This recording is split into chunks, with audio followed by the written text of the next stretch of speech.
Chapter 329, Sword Cultivator Duel, Who Killed My Grandson? Since that's the case, let me show you the true capabilities of a sword cultivator. Meng Yibai's hands formed seals, and the golden flying sword suddenly let out a clear hum, emitting streaks of sword chi. The sword chi swept through like a storm, causing the blood-red flood dragon to wail and its body to dim. Go! Lu Changsheng's expression remained unchanged as the 9 flying swords in front of him shot out simultaneously. 3 headed towards the golden flying sword, and 6 towards Meng Yibai. Meng Yibai watched the approaching flying swords with a slight frown. He found it difficult to distinguish the real from the illusionary among the flying swords sent by Lu Changsheng. His expression did not change, and he showed no panic. His eyebrows raised like swords, and with a slap to his dantian, he spat out a gleaming sword bead. This sword bead was round and glinted like a golden core, rotating around him and forming a net of sword chi. The sword bead, round in form yet embodying the intent of the sword, combined hardness with softness. Sharp enough to cut through metal like mud, and soft enough to coil around one's finger, its power far surpassed that of other flying swords of the same level. Furthermore, this sword bead was his life-bound spiritual artifact, possessing terrifying power. Clang clang clang, the 6 illusionary flying swords clashed against the net of the sword bead, sparking and ringing like metal striking against metal. Indeed, the sword bead was extraordinary, preventing Lu Changsheng's illusionary flying swords from breaking through its defense and even nicking the blades. I have only recently reached foundation establishment and my resources are insufficient, many techniques have not caught up. To avoid any accidents, I must conclude this battle quickly. After a brief exchange, Lu Changsheng had a rough estimate of Meng Yibai's strength. His cultivation level appeared to be in the middle stage of foundation establishment. However, with the profound origin bead by his side, his mana was not weaker than that of a middle-stage foundation establishment cultivator. In fact, in terms of the amount of mana, he was even slightly superior. In a battle of equals, he naturally did not fear his opponent. But since the opponent was a disciple of the Immortal sects and had a false-core Immortal as a senior, it was certain he had many tricks and means of preservation, so a swift victory was best. Your so-called sword cultivator abilities are just this. Taste my sword. Shimmering shadow condensation sword technique. Lu Changsheng formed seals with his hands, and the mana in his body surged like a river, with the mana within his dantian's profound origin bead rapidly circulating. This caused the 8 illusionary flying swords to tremble violently and shine brilliantly. Subsequently, they transformed into streaks of 7-colored rainbow light, merging into the pristine white flying sword, which expanded greatly, transforming into a giant sword over 3 meters long. Slash! Lu Changsheng pointed like a sword and commanded the flying sword to cut down. The giant sword rose, with 7 colors of divine light swirling around it, and an endless surge of fierce and chilling sword chi seemed ready to extinguish all vitality as it slashed towards Meng Yibai with astounding momentum. Clang clang clang, under the terrifying onslaught of the 7-colored giant sword, the golden flying sword let out a distressed cry as though it couldn't bear the pressure. How is this possible?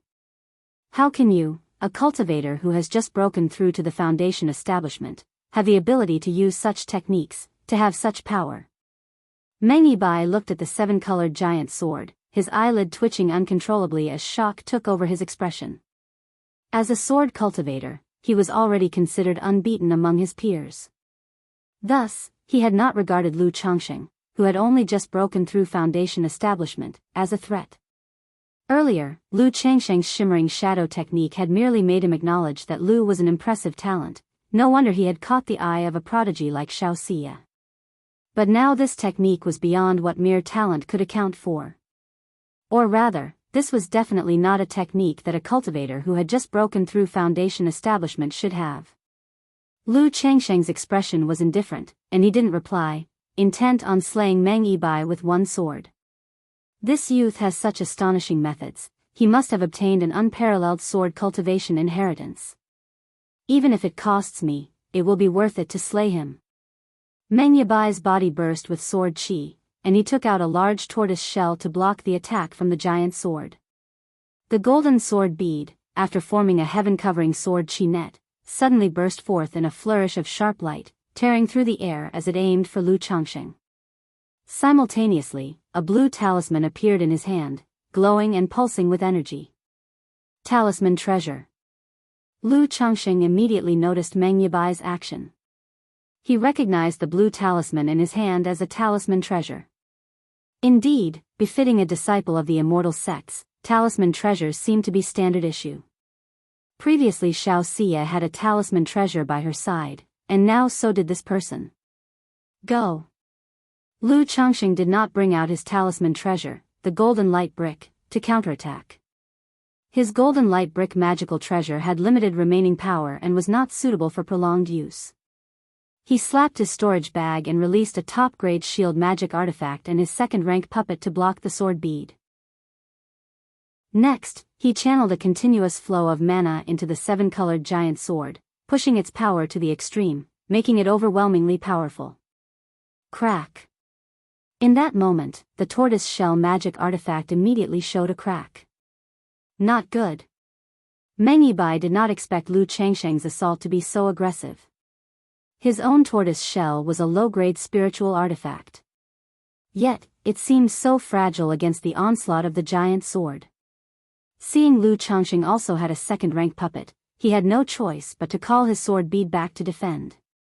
Sword chi burst forth, forming a spiraling net of sword chi in the sky, continuing to block the onslaught of the seven-colored giant sword as he sought time to activate his talisman treasure. Within a few breaths, Meng Yibai activated the blue talisman treasure. With a clear sound, the talisman treasure transformed into a small, water-like flowing blue jade ruler. The jade ruler radiated a dazzling light in the air. Just like Lu Changxing's previous pristine white flying sword, it split in 2, then 4, and then 8, creating more and more jade rulers. In no time, Meng Yibai's front was covered with a multitude of blue jade rulers, totaling over 100. These jade rulers were neatly arranged, forming a barrier in front of the seven-colored giant sword. Go! Meng Yibai formed seals with his hands, directing the sword bead, which was still clashing with the giant sword, to transform into a golden ray of light and strike towards Lu Changxing. Chapter 330, Sword Cultivator Duel, Who Killed My Grandson? Simultaneously, a series of blue jade rulers shot towards Lu Changxing. Although his talisman treasure was quite ordinary, it excelled in both offense and defense. As a sword cultivator, once you start defending, it's the beginning of defeat. Lu Changxing's expression remained calm as he spoke lightly, his words aimed to influence the mental spirit of his opponent. With his divine sense, he manipulated the magical shield and the second-rank puppet to rush forward to the sword bead for defense. At the same time, his hand sliced through the air like a blade, unleashing sword lights towards the blue jade rulers. He saw several blue jade rulers disintegrate under his 7 luminaries' sword lights, giving him a rough idea of the ruler's might. Instantly, a talisman appeared in his hand. Earlier, from the hands of the red-robed youth, he had obtained 7 second-rank supreme talismans. Among them were 4 attack talismans. Second-rank supreme talisman, Thunder Fire Immaculate Talisman. Boom boom boom, Lu Changxing's talisman was activated, transforming into endless celestial thunder and earth fire, sweeping towards the overwhelming tide of jade rulers with an astonishing momentum, causing a furious barrage. The myriad of jade rulers, already struggling to withstand the 7-colored giant sword, started to tremble wildly, shattering and then splitting anew. Go!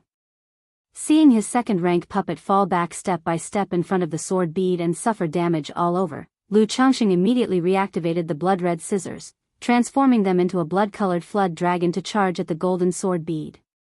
After all, repairing the puppet afterwards would not only cost money but also time. Little guy, keep an eye on him. Lu Changxing released the 6-winged golden silkworm from his spiritual pet bag. Though the 6-winged golden silkworm only had late first-grade strength for now, as long as the opponent wasn't a body cultivator, hiding in the dark, it could still deliver an unexpected strike. Damn it. He's just a cultivator who recently broke through to Foundation establishment. Where does he get such profound mana to support these techniques? Meng Yibai felt his mana rapidly draining from within, his complexion exceedingly unsightly. With his strength at the 5th layer of foundation establishment, his mana was swiftly depleting, almost exhausted. Lu Changxing, however, was a cultivator who had just broken through foundation establishment, with less than half his own mana. Yet, while using such terrifying divine skills and techniques like the 7-colored giant sword, he could still nonchalantly cast other spells and activate spiritual artifacts, which was utterly beyond Meng's comprehension. Crack. Just at that moment, a crisp sound echoed. Hovering in mid-air, the tortoise shell filled with cracks finally shattered completely, allowing the myriad jade rulers to break and divide continuously under the 7-colored giant sword. No, there's something wrong with this kid, something seriously wrong. He must have some sort of artifact on him that increases and stores mana, otherwise, having just broken through foundation establishment, it shouldn't be so exaggerated. Seeing Lu Changxing showing no signs of mana depletion and launching yet another talisman with explosive force, Meng Yibai's face turned extremely sour. Making a snap decision in his mind, he prepared to flee. Sword cultivators may value a relentless advance and unobstructed thoughts, but they are not fools. Knowing that, where there's life, there's hope, there's no need for a bitter struggle to the death. Meng Yibai's mana surged throughout his body, fully activating his talisman treasure to fend off the terrifying assault of the giant sword. Meanwhile, he recalled the blood-colored flood dragon and the dimly lit second-rank puppet sword bead to his side. Lu Changxing, witnessing this act, instantly knew something was wrong. His blood-colored scissors and second-rank puppet were no match for the sword bead. The question was whether he would break the opponent's talisman treasure first, or if the opponent's sword bead would destroy his second-rank puppet and blood-colored scissors first. But now, the opponent was withdrawing the offensive, which clearly indicated a problem. Could he be thinking of fleeing? Lu Changxing's heart skipped a beat, realizing that the other might be planning an escape. Otherwise, as a sword cultivator, to abandon offense and focus solely on defense in these circumstances was indeed illogical. Without hesitation, Lu Changxing ceased to conserve his resources. He took out his talisman treasure, the golden light brick. Although this golden light brick talisman treasure wasn't very powerful, it had the effect of suppressing the heavens and the earth, making it difficult for one to break free and hard to escape. Now that Lu Changxing had broken through to the foundation establishment stage, he could activate his talisman treasure much faster than in the Qi refinement realm. In just a short time, the talisman in his hand soared into the sky, radiating golden light. A talisman treasure. Meng Yibai's expression drastically changed upon seeing this. He hadn't expected Lu Changxing to still possess a talisman treasure, hidden until now. In that moment, he could no longer care about his life-bound sword pellet. He instantly propelled the flying shuttle beneath him, transforming into a streak of golden light to flee without looking back. But part of the golden light brick talisman treasure's power had already manifested. Golden light shone in all directions, as if the might of an ancient divine mountain pressed down with a rumbling force, causing his body to feel suddenly heavy and his mana sluggish. The 6-winged golden silkworm, concealed in the dark, struck at that very moment, lunging out like a golden flash. What is this? Despite being a foundation establishment great cultivator, Meng Yibai acutely sensed the incoming 6-winged golden silkworm, his mana erupting around him to form a protective aura. Clang! The 6-winged golden silkworm slammed into the shield, emitting a sound of metal clashing, unable to penetrate. Boom boom boom. At that moment, the myriad blue jade rulers lacking Meng Yibai's mana support began to shatter under the giant sword. Lu Changxing immediately led his second-rank puppet to chase after Meng Yibai. Fellow Daoist, if you cease this pursuit and let me go, I swear upon my Dao heart, I will not seek revenge, and I am willing to offer this talisman treasure and 10,000 spirit stones as compensation, Meng Yibai shouted out, trapped beneath the golden light brick, his mana sluggish. I am rather curious, having disguised my appearance, how did you manage to track me down? Lu Changxing pressed, using the remaining power of the golden light brick to suppress Meng Yibai, as he voiced his inquiry. I have an Earth-rank lower-grade pet beast, the Earth Spirit Mouse. This mouse doesn't have many talents, but it has an extremely sharp sense of smell for spiritual objects, and this sense applies in other areas as well. It had caught the scent on your body, the odor of the storage bag, so even if you changed your appearance and concealed your aura, it still couldn't be completely hidden and could be sensed approximately, Mengyi explained. Chapter 331, Sword Cultivator Duel, Who Killed My Grandson? _4, if the fellow Taoist requires, Meng would also be willing to offer this earth spirit mouse. As a sword cultivator, although Mengyi was begging for mercy, he still stood tall, speaking neither humbly nor arrogantly. So that's how it is. Lu Changxing nodded slightly upon hearing this. He had previously read in books about how some treasures and spiritual beasts could even sense the treasures inside another person's storage bag. He never expected that this earth spirit mouse would be able to sniff out not only a person's aura but the aura of their storage bag as well. This gave him a shiver of fear. Fortunately, he hadn't encountered a cultivator who could sense the treasures in his storage bag, otherwise, he would have been the ultimate fat sheep. Fellow Taoist, what do you say? Mengyi, whose mana was nearly depleted and watching his talisman treasure dimming, felt a sense of urgency but still steadied his mental spirit and said in a deep voice. There's nothing to say. In this situation, how can I let you go? I can't rest easy if I don't kill you. As soon as Lu Changsheng's words fell, the seven-colored giant sword thunderously slashed down. From the moment his opponent engaged him in combat, his opponent's death was certain. Fellow Taoist, we originally had no grudges, and this matter was due to my momentary impulsiveness, which offended you. I am willing to apologize to you, and you can make any demands. Moreover, my grandmother, a false core immortal of the Qingyun sect, has planted a soul seal inside my body. If you kill me, she will be informed. I am telling you this not as a threat but to let you know that if you kill me, you will only bring endless trouble upon yourself, with disadvantages outweighing the benefits. Mengyi forced his mana to surge, spinning the golden sword bead to attempt escape. But being suppressed by the golden brick, his movements were like being mired in a swamp, making it difficult to break free, forcing him to reactivate his talisman treasure to block the attack. At this moment, his tone became hurried, unable to maintain the calmness and dignity he previously had. Alas, that is exactly why I asked you at first if there was a misunderstanding. But unfortunately, given the chance, you did not know how to seize it. Lu Changxing sighed. No sooner had he spoken than his eyes revealed a fierce glint, and he thrust down the seven-colored giant sword with all his might. Today, no matter the excuses, his opponent was doomed. Otherwise, being sought after by someone so prideful and willing to chase him over a small matter would make his own life unbearable. Boom, boom, boom. The forcefully activated talisman treasure and sword bead erupted, colliding constantly in front of the seven-colored giant sword.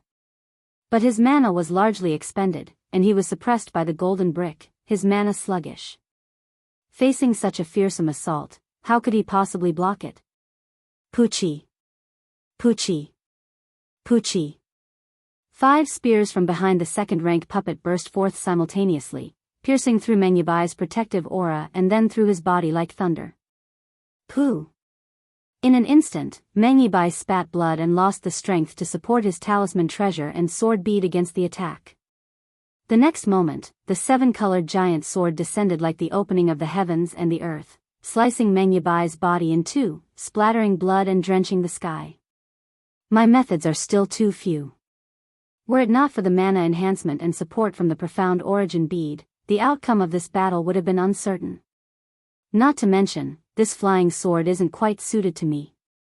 After witnessing Mengyi's death, Lu Changxing let out a breath and murmured to himself, gaining a rough understanding of his own strength. Without dwelling on it further, he instantly reached out with a man-influenced hand, capturing the opponent's treasures and body, and disappeared in an escape light. At that moment, Qingyun sect. Within a golden and dazzling magnificent palace. An old lady with aged features and graying hair suddenly felt something in her heart. A life-bound jade token appeared in her hand. But now, this life-bound jade token showed cracks. Ibai. Watching the broken life-bound token in her hand, her eyes filled with disbelief as she let out a piercing scream. Who is it? Who killed my grandson? The old lattice's entire presence saturated the air, and her eyes revealed a reddish hue. Moments later, she transformed into a rainbow light and flew out of the palace. Straight away, steering a spirit boat, she turned into an escape light and shot towards the Qinyan market. Chapter 332, Great Harvest. Could the killer of my grandson be false core immortal? _1 Within a cave. Lu Chengxing closed his eyes and surveyed himself with his divine sense. He saw an odd grayish aura within his body. Is this the so-called soul seal? Not only does it allow the caster to know when the person on whom the spell is cast dies or encounters an accident, but it also allows the caster to find the slayer from 1,000 miles away by transforming the soul seal into a resentful soul thread that resides within the assailant. Lu Chengxing looked at the gray aura and murmured to himself. He attempted to eradicate the gray aura with his mana. But the gray aura wriggled and twisted like a living being, proving to be obstinate. His mana was simply unable to eradicate it. Then, Lu Chengxing took out a second-rank lower-grade purification talisman and activated it on himself. A glow as pure and white as water flowed through his body, and upon sensing the gray aura, it immediately enveloped it. However, the purifying force could only suppress the gray aura to a certain extent and was unable to purify it completely. A soul seal planted by a false core immortal is indeed not so easily resolved. Must I really be forced to use a life-substituting talisman? Lu Chengxing's eyes narrowed slightly as he muttered to himself. Knowing that Meng Yibai was the grandson of a false core immortal, he still dared to kill him because he had something to rely on. This reliance was the life-substituting talisman. The life-substituting talisman had the effect of fending off lethal attacks and escaping through space. Schemes like the soul seal and resentful soul threads that curse one's life could also be diverted by the life-substituting talisman to take the user's place. First, let's see if other methods can resolve this resentful soul thread. Otherwise, using this fourth-rank life-substituting talisman here would be too wasteful. Lu Chengxing took a deep breath and thought to himself. He did not wish to waste his life-saving talismans so easily and carelessly. After all, this life-substituting talisman could allow him to escape death even from a nascent soul below. To be so frightened as to use the life-substituting talisman for a yet-to-arrive false core immortal would be too disheartening. Moreover, if I really have to use the life-substituting talisman, I'd have to wait until that false core immortal comes searching. By then, I could also remember his appearance and aura to send him on his way with the Book of Malevolent Curses and Fates to settle the grudge once and for all. The Book of Malevolent Curses and Fates would require 100 years of lifespan to curse a nascent soul immortal to death. I wonder how much it would take for a false core immortal, 30 years or 50. Lu Chengxing pondered silently. Although the false core immortal is called an immortal, there is, after all, a false prefix. It is not achieved through their own cultivation but by relying on external objects and refining a demon core to advance. In comparison to a true nascent soul immortal, there's no way to compare. Whether it's in terms of strength or lifespan, they fall far short of a nascent soul immortal. Not only is their cultivation unable to progress further in this life, but their lifespan is also limited to just over 300 years. Nevertheless, this is a last resort. If it can be avoided, it's best avoided. Not only would it waste 2 of my treasures, but the death of a false core immortal might also provoke an investigation by the Qinyan sect. Lu Chengxing considered to himself. Then he closed his eyes, sat cross-legged, and began to circulate the 7 luminaries' Great Freedom Sword scripture. He tried to transform his mana into 7 luminaries' sword chi to refine the resentful soul thread. After all, the 7 luminaries' sword chi can refine elixir toxicity, so perhaps it could refine the resentful soul thread as well. Sizzle, sword chi enveloped Lu Chengxing's body, nearly piercing through it.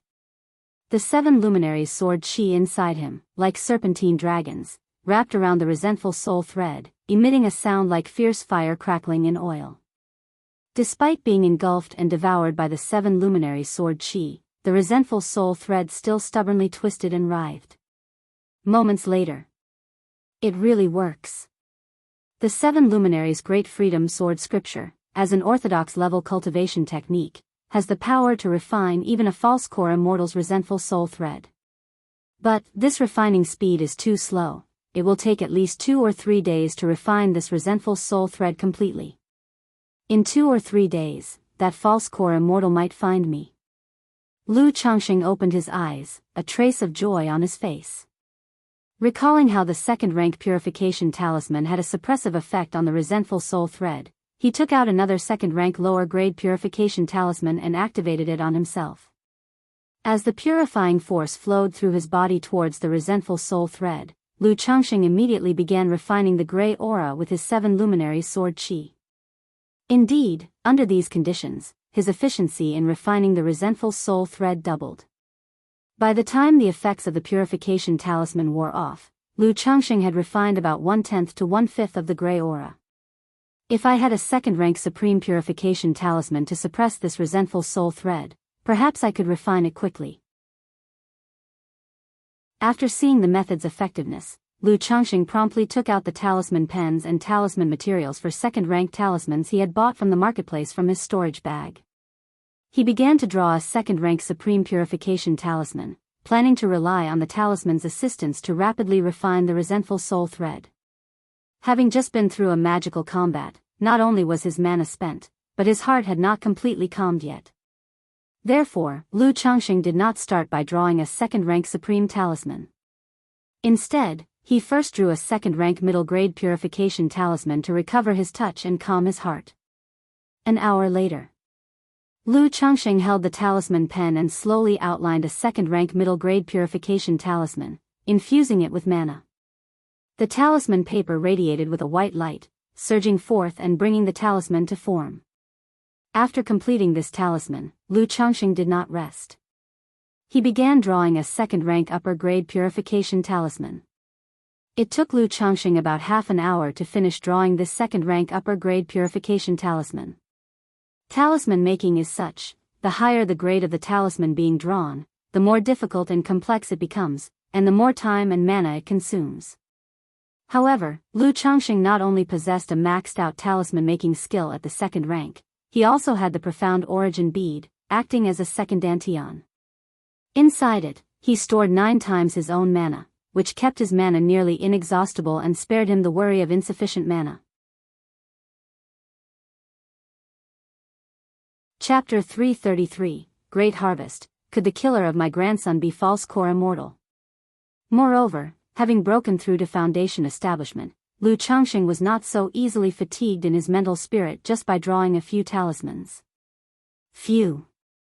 With the feel gained from just now by drawing 2 talismans, Lu Changxing took a deep breath, his expression serious, and began to draw a second-rank supreme purification talisman. Currently, for drawing second-rank superior grade talisman, he had a 98% chance of success. But for the second-rank supreme talisman, he only had about a 70 to 80% chance. He didn't dare claim he could succeed 100% of the time. Lu Changxing, holding the talisman brush, slowly started to draw. The mana from within his body flowed unceasingly through the second-rank brush, outlining on the talisman paper, making the paper constantly bloom with colors and forming mysterious runes. An hour later, Lu Changxing looked at the second-rank supreme talisman he had successfully drawn, a faint smile appearing on his face. He then picked up the talisman and applied the purification talisman to himself. Instantly, the talisman's white light flourished, illuminating the cave as if it were daytime. The purifying force, like tidal waves, surged into Lu Changxing's body, enveloping and purifying the strands of malevolent spirits. In this process, the strands were directly purified by the talisman. Lu Changxing felt that, with just 5 or 6 second-rank supreme purification talismans, he could directly purify these malevolent spirit strands. Lu Changxing didn't think too much and quickly began to circulate the 7 luminaries' freedom scripture. With the 7 luminaries' sword qi in coordination with the purification talisman, he refined the wisp of malevolent spirit strand. Half an hour later, the strand of malevolent spirit inside Lu Changxing was directly refined by 80%. Seeing this, Lu Changxing didn't continue drawing second-rank supreme purification talismans. He directly used the second-rank superior grade talisman he had just drawn. With the help of the purifying power of this superior grade talisman, Lu Changxing directly refined the remaining strands of the malevolent spirit. After the refining was complete, Lu Changxing used his divine sense and the remaining second-rank middle-grade purification talismans to check again and confirm. Ensuring that the malevolent spirit strand within his body was refined and there were no other issues, he finally breathed a sigh of relief. Glancing at the six-winged golden silkworm, which was absorbing the residual blood of Meng Yibai's corpse. "Let's go."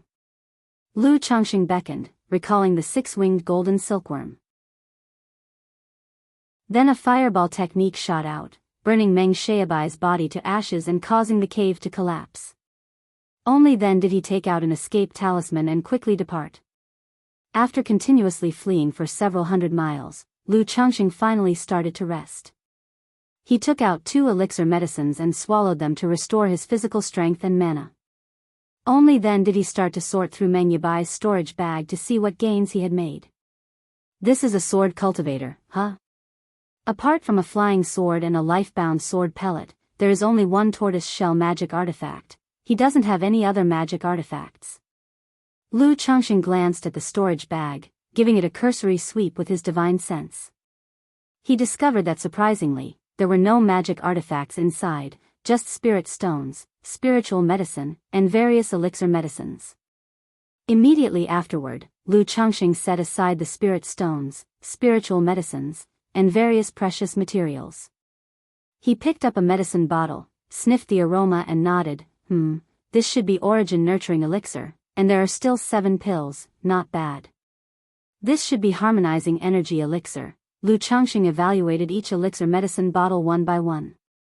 Just then, as Lu Changxing opened a porcelain bottle, he looked at the pill inside, and his pupils couldn't help but constrict. He immediately poured the pill into his palm to take a closer look. It really is a foundation establishment elixir. Why would he have a foundation establishment elixir on him? Lu Changxing looked at this foundation establishment elixir with a little surprise and delight.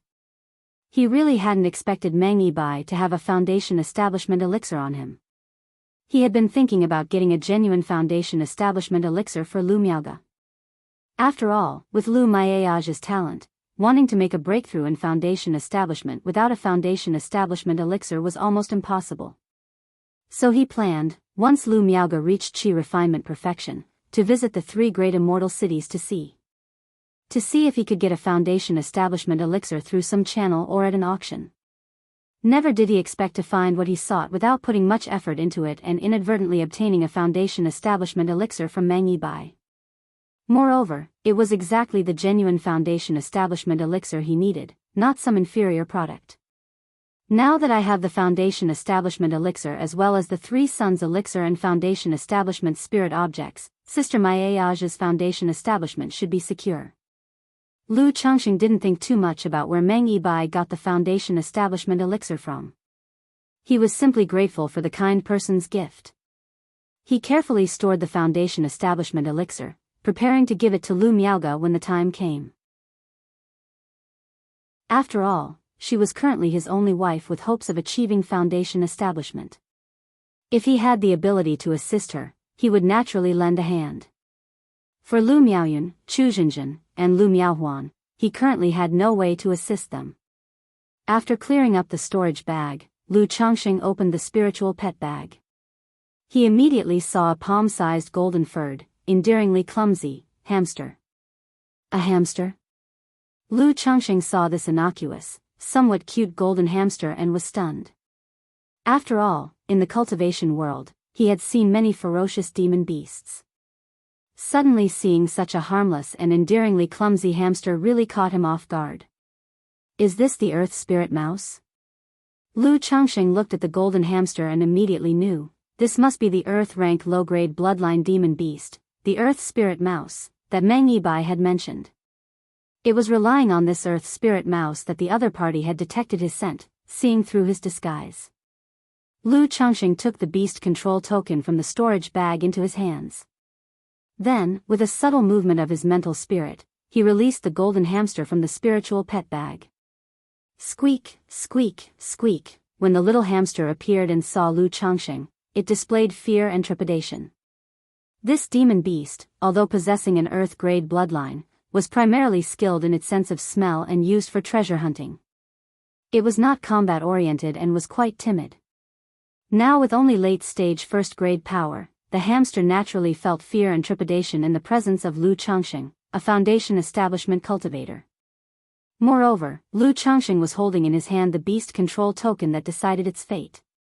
Throughout my life, adrift as a mouse, I have only regretted not finding a worthy master. Now that I have met one, if you would not reject me, I am willing to acknowledge you as my adoptive father.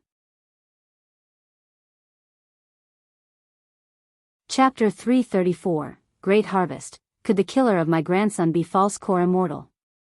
The golden hamster looked at Lu Changxing, knelt on both legs, and made a gesture of bowing with its hands.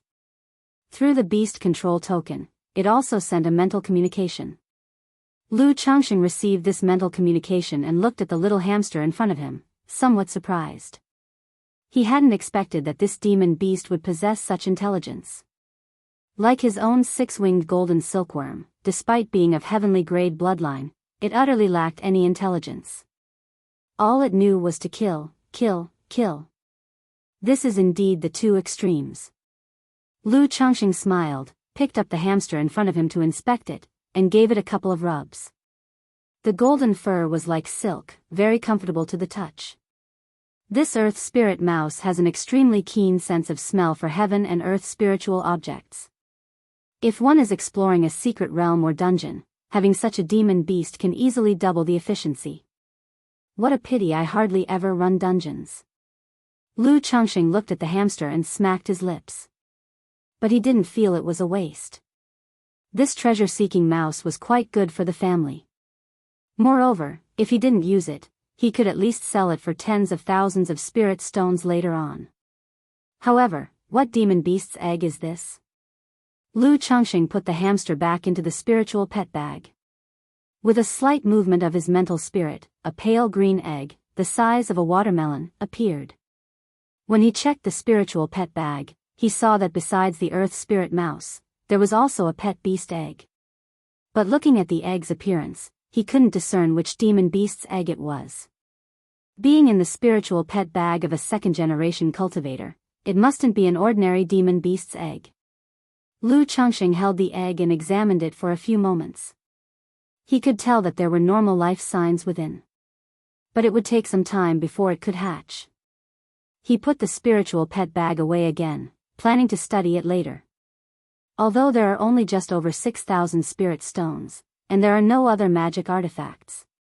But the talisman treasure, Foundation establishment elixir, earth spirit mouse, and this pet egg are also great gains. Lu Changxing roughly tallied the spoils of this encounter. 51 middle-grade spirit stones. 1,372 lower-grade spirit stones. Spiritual medicine, materials, elixir medicines, worth 4,000 to 5,000 spirit stones.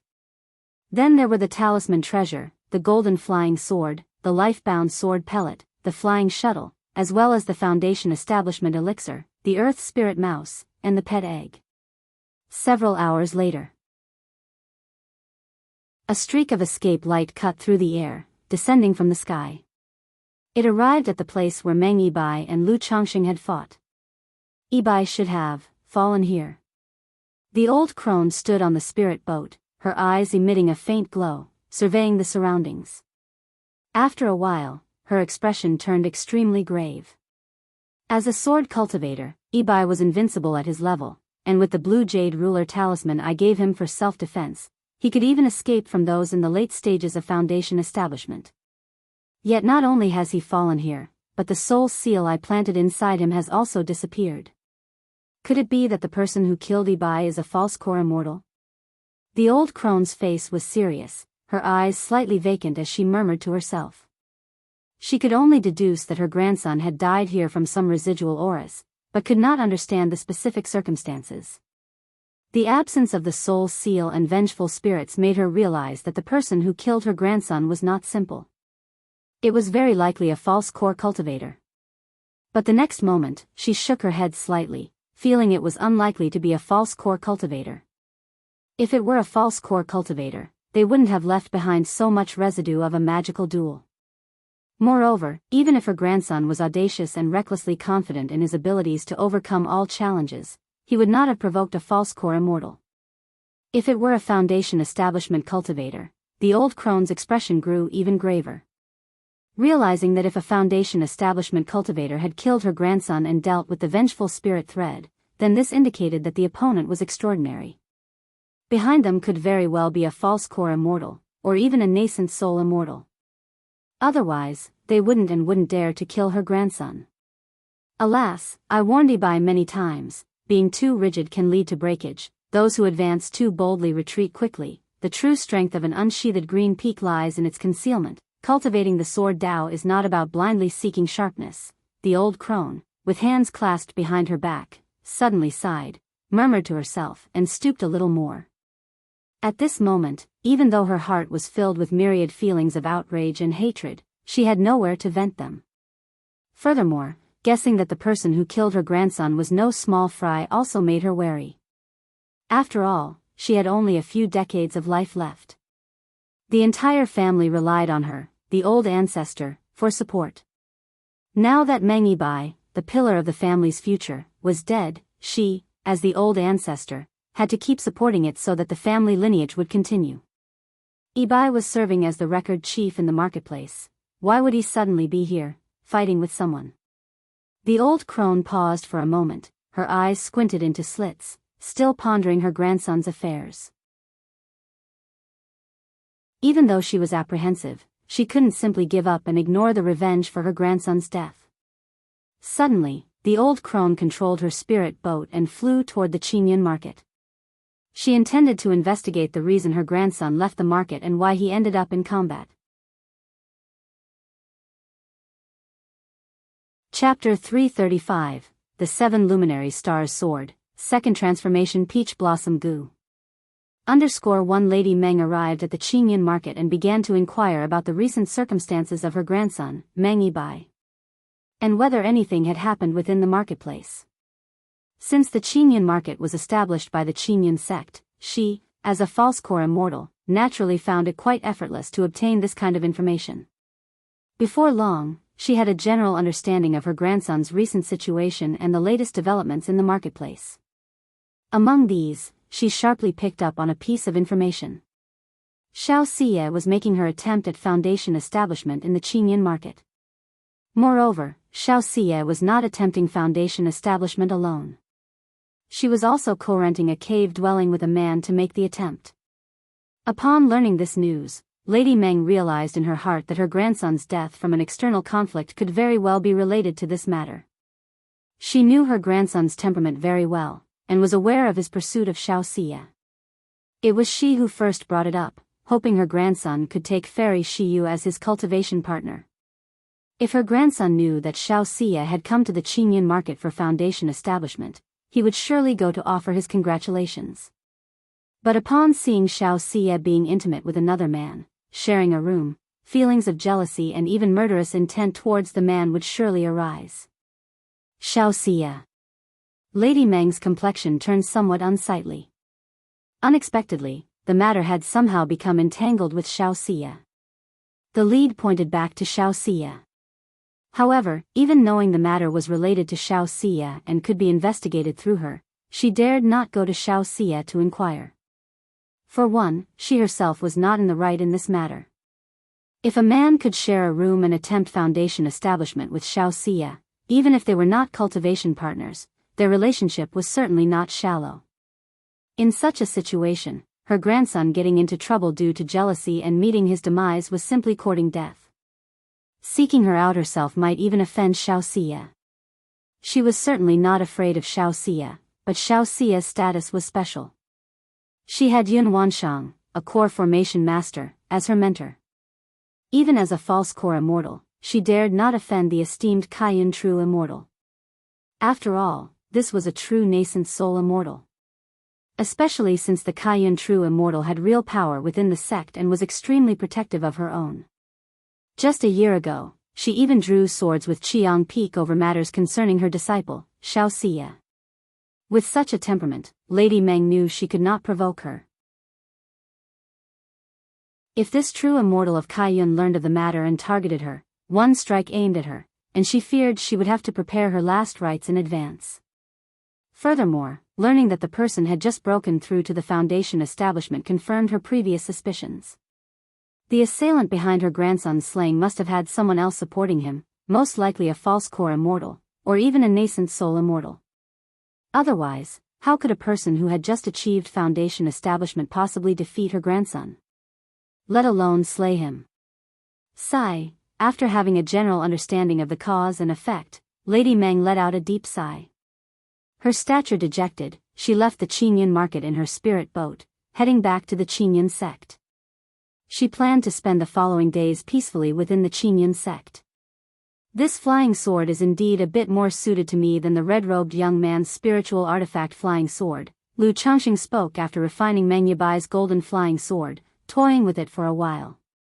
But it's also because I possess a Gingjin body constitution, which makes this flying sword more compatible with me, he added. If I want to possess a truly suitable spiritual sword, I'll need to employ an artifact refiner to forge a spiritual sword that encompasses both yin and yang and the 5 elements, Lu observed.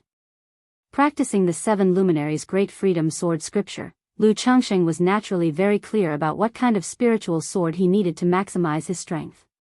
It was difficult to acquire such a spiritual sword through purchase or pillage, as most flying swords in the cultivation world were of a single attribute or had 2 or 3 attributes. It was rare to find one with both yin and yang and the 5 elements. One had to commission an artifact refiner to forge it. When I have some spare money later on, I'll hire someone to forge one, Lu Changxing decided as he stowed away the flying sword, thinking to himself. He wasn't too concerned about it. This kind of flying sword was, after all, just a transitional spiritual artifact. During the Foundation establishment stage, his life-bound spiritual artifact was the 7 luminaries' heart lamp. Once this lamp was forged, his strength could rise to another level. As for the flying sword, when he broke through to core formation, within the 3rd level of the 7 luminaries' great freedom sword scripture, there was a set called 7 luminary stars sword, consisting of magical treasures flying swords of various different attributes. He could forge the sun's solar sword, the lunar solar sword, the Venus solar sword, the Jupiter solar sword, the Saturn solar sword, the Mars solar sword, and the Terran solar sword, 7 magical treasures flying swords of differing attributes. This set of magical treasures flying swords, when paired with the 7 luminaries' great freedom sword scripture, complemented each other perfectly, amplifying their power significantly. They could also turn into 64 sword shadows to form the 7 luminary star sword formation. Once this sword formation was complete, even at the initial stage of core formation, he could easily suppress a mid-nascent soul stage, and might even overpower someone at the core formation late stage. Still, I'm only at Foundation establishment, and magical treasures are far beyond my reach, Lu Changxing shook his head, not dwelling further on the subject. He took out a jade slip map, poured his mana into it, and checked his current location. He was about 2 days' travel from Qingzhou Mountain. Although the spiteful spirit threads have been refined, I still don't know if Meng Yibai's false core elder has any other means to track me down. Therefore, to be safe, I better wander outside for a while longer, not hurrying back to Qingzhou Mountain, to avoid attracting trouble, he pondered. After checking the map, Lu Changxing decided to spend the next 10 days to half a month observing the surroundings before returning. Confirming that Meng Yibai's elder could not find him was prudent before going back. Otherwise, involving Qingzhou Mountain and the Hongya marketplace would be unfortunate. Sigh, it seems I really must limit my excursions, he reflected. Chapter 336, The 7 Luminary Stars Sword, Second Transformation Peach Blossom Goo. It's one thing to kill ordinary robber cultivators, but killing those second-generation cultivators with influential backgrounds might bring serious trouble. Lu Changxing sighed. He made up his mind that after this trip home, he would focus on making money and nurturing his child, settling his own foundation. Otherwise, encountering more people like Meng Yibai might bring trouble to his family. Moreover, he needed to invest more effort into raising his child and education. If not, even if he could establish a family, it would be troublesome if the child grew up improperly. Just as Lu Changxing was about to find a place to rest, he felt a faint throbbing in his glabella. The peach blossom goo has completed its transformation and ascended to the second transformation.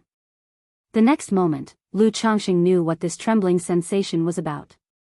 It was his peach blossom goo reaching ascension. This peach blossom goo had already peaked at the first transformation.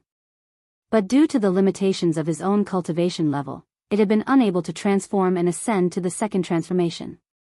At the very moment he achieved foundation establishment, the peach blossom goo in his glabella began its transformation and ascension.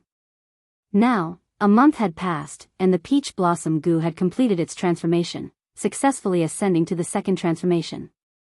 The ascension of the peach blossom goo to the second transformation didn't come with significant changes.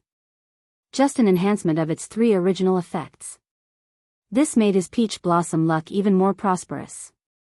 The peach blossom goo improved his appearance and charisma when attracting the opposite sex.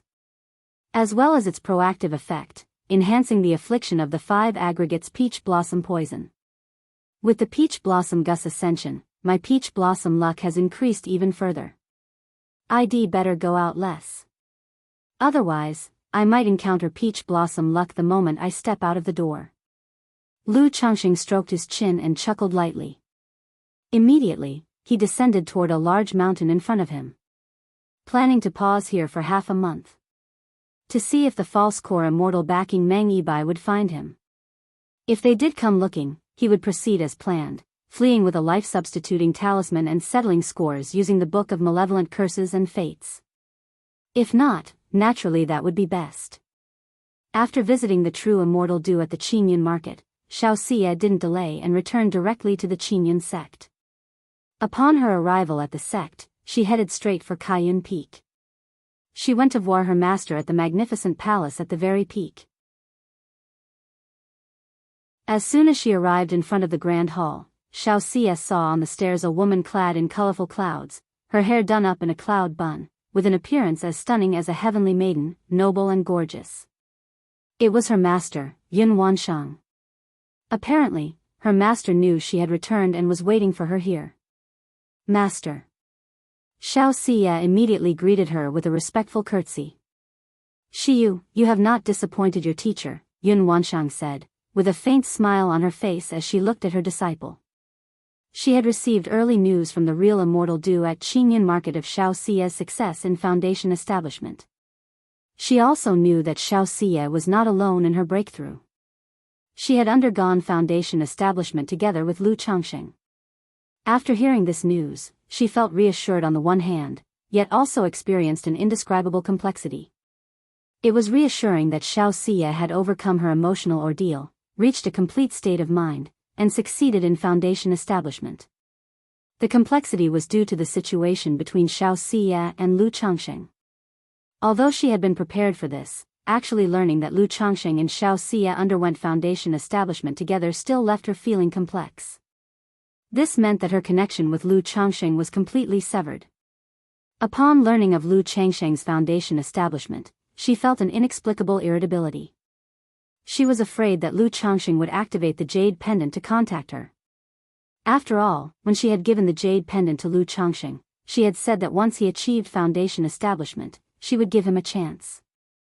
But now that Lu Changxing and Xiao Xie had formed a bond and taken that step together, she didn't know how to deal with the situation. Fortunately, there had been no movement from the jade pendant. Yet this also brought some displeasure to her heart. Although she had already decided in her heart, even if Lu Changxing activated the jade pendant, she wouldn't respond. However, even though she would ignore it, the fact that Lu Changxing had succeeded in foundation establishment and didn't activate the jade pendant to contact her annoyed her quite a bit. She wanted to ask Lu Changxing what he meant by that. Did he look down on her? She was a nascent soul immortal, offering such an unparalleled opportunity, and yet he didn't know to cherish and seize it.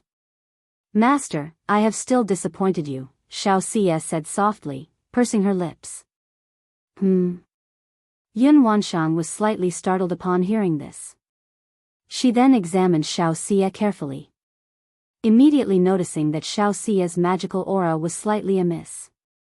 As Xiao Xie's master, she naturally knew that the foundation base her disciple sought to condense was the supreme mysterious Moon Tao foundation.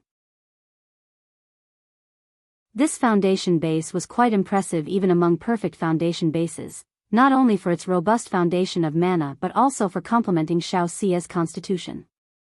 But what she observed at the moment was not like a perfect foundation base in Xiao Xia's magical aura. She immediately grasped Xiao Xia's wrist, which was as white as jade, to examine her condition. She quickly saw that atop the perfect moon-white Tao platform in Xiao Xia's dantian, there was a clearly visible and significant crack. This, Yun Wanshang was taken aback. She had not expected her disciple's foundation establishment to be a success, and that the supreme mysterious Moon Tao foundation had been condensed, yet there were flaws in the Tao foundation. Shiyu, why has this happened? Yun Wanshang asked Xiao Xia. Although she had not cultivated the supreme forgetful love technique, she had studied it. She knew that this cultivation technique placed great emphasis on the state of mind. If the state of mind was not complete, foundation establishment would be difficult. And there was no such thing as achieving foundation establishment but with a flawed foundation base. Moreover, to have condensed a perfect foundation base and still have flaws was something she had never seen before. Master, it was only during the breakthrough in foundation establishment that I truly understood the real meaning of cloud without emotion, moon without emotion in the first layer of supreme forgetful love, where clouds and moon converge. The clouds envelop the moon illuminates the clouds, both with a semblance of separation and connection, one cold and silent, the other ethereal and unpredictable, both heartless. This represents cloud without emotion, moon without emotion. Chapter 337, The Seven Luminary Stars Sword, Second Transformation Peach Blossom Goo. Disciple started off wrong. This also led to disciples' accidental success in foundation establishment, yet the Tao foundation is flawed. Xiao Xia slowly conveyed her own situation and her understanding of the supreme forgetful love technique to her master. What a Yun Wuqing, Mingyue without love, Yun Wanshang couldn't help but sigh upon hearing this. She had previously seen through the layer of the supreme forgetful love technique that cloud and moon rely on each other. This is how she had instructed Xiao Xia. But she hadn't expected this interdependence to mean emotional detachment despite desire. She really didn't know how to evaluate this cultivation technique. She nodded and said, Shiyu, rest assured, a damaged Tao foundation is not irreparable. As a teacher, I also know of several rare natural treasures that have the effect of repairing the Tao foundation, and I will find them for you when the time comes. Yun Wanshang said so. Xiao Xia was not only her direct disciple.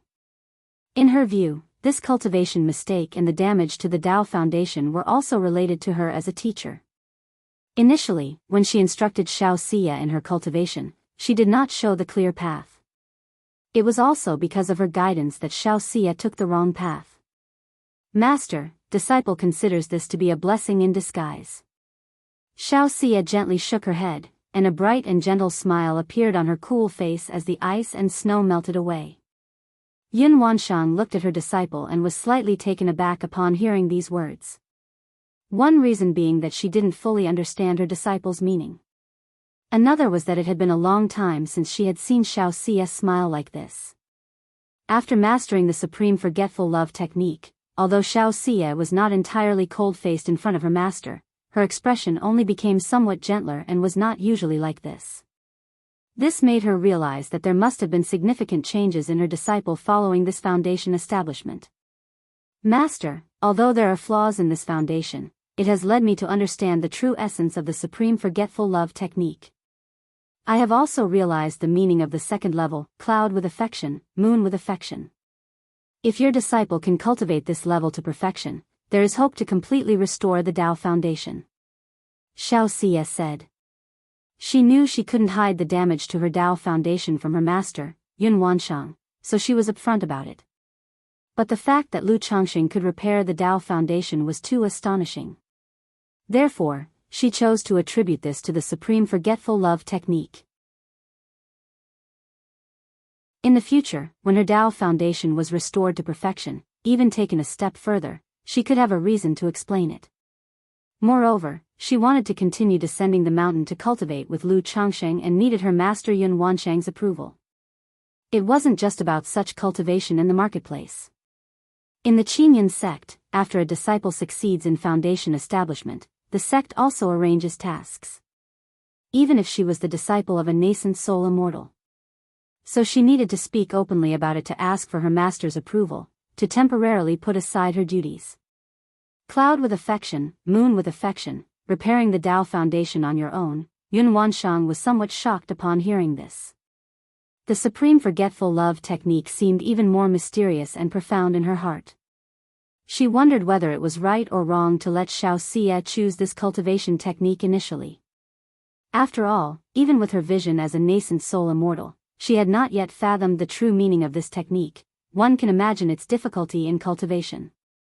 Based on the disciple's understanding of the supreme forgetful love technique second level, cloud with affection, moon with affection, with the cloud's accompaniment, the moon shines more brightly, and with the moon's illumination, the cloud appears more lively and graceful. To people on the ground, both reflect each other's brilliance, creating a picture-perfect beauty in the azure sky. Therefore, Xiao Xie continued. She slowly expressed her understanding of the second level of the supreme forgetful love technique. The first level is the desire without affection, making people forget love upon foundation establishment. The second level, however, fills the heart with affection beneath the veneer of forgetfulness. Yun Wanshang, as a nascent soul immortal, already had an understanding of the supreme forgetful love technique. Now, having heard her disciple's words, she instantly understood the meaning and the key points. After thinking it over, she found the supreme forgetful love deeply profound and elusive, hard to fully comprehend at once. There was a hint of recognizing the mountains as mountains, then not as mountains, and finally as mountains again. Shiyu, do you plan to descend the mountain again to cultivate with the help of that Lu Changsheng? Yun Wanshang also understood why her disciple had shared so much with her. It wasn't just a matter of reporting to her as a teacher. It was also about setting out her path of cultivation. Please, Master, approve. Xiao Xie bowed with her hands clasped. Yun Wanshang did not speak but looked at her disciple. She had come to terms with her own issues with Lu Changsheng. However, seeing her disciple increasingly involved with Lu Changsheng for the sake of cultivation, she couldn't help but be concerned. She wondered if her disciple could truly move on and achieve the true essence of supreme forgetfulness. Moreover, in cultivation, cause and effect are important. The debt of cultivation and the grace of being saved, Xiao Xie had repaid with the Sun-Moon Tao Foundation.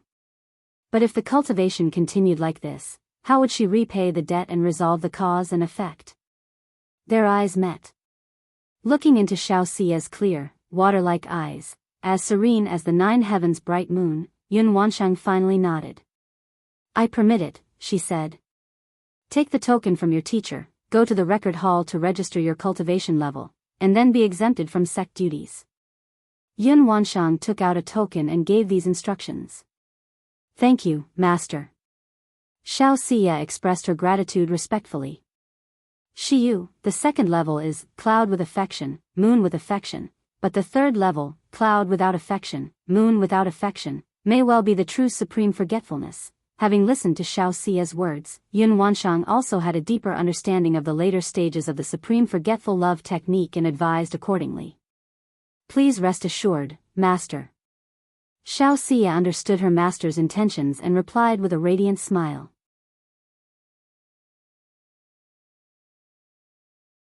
Chapter 338, This peach blossom luck is really a punishment. _1 Phew, looks like everything should be alright now. Atop the mountain, Lu Changsheng opened his eyes, exhaling lightly as the 2 middle-grade spirit stones in his hand turned to powder. He had stayed on this mountain for over half a month.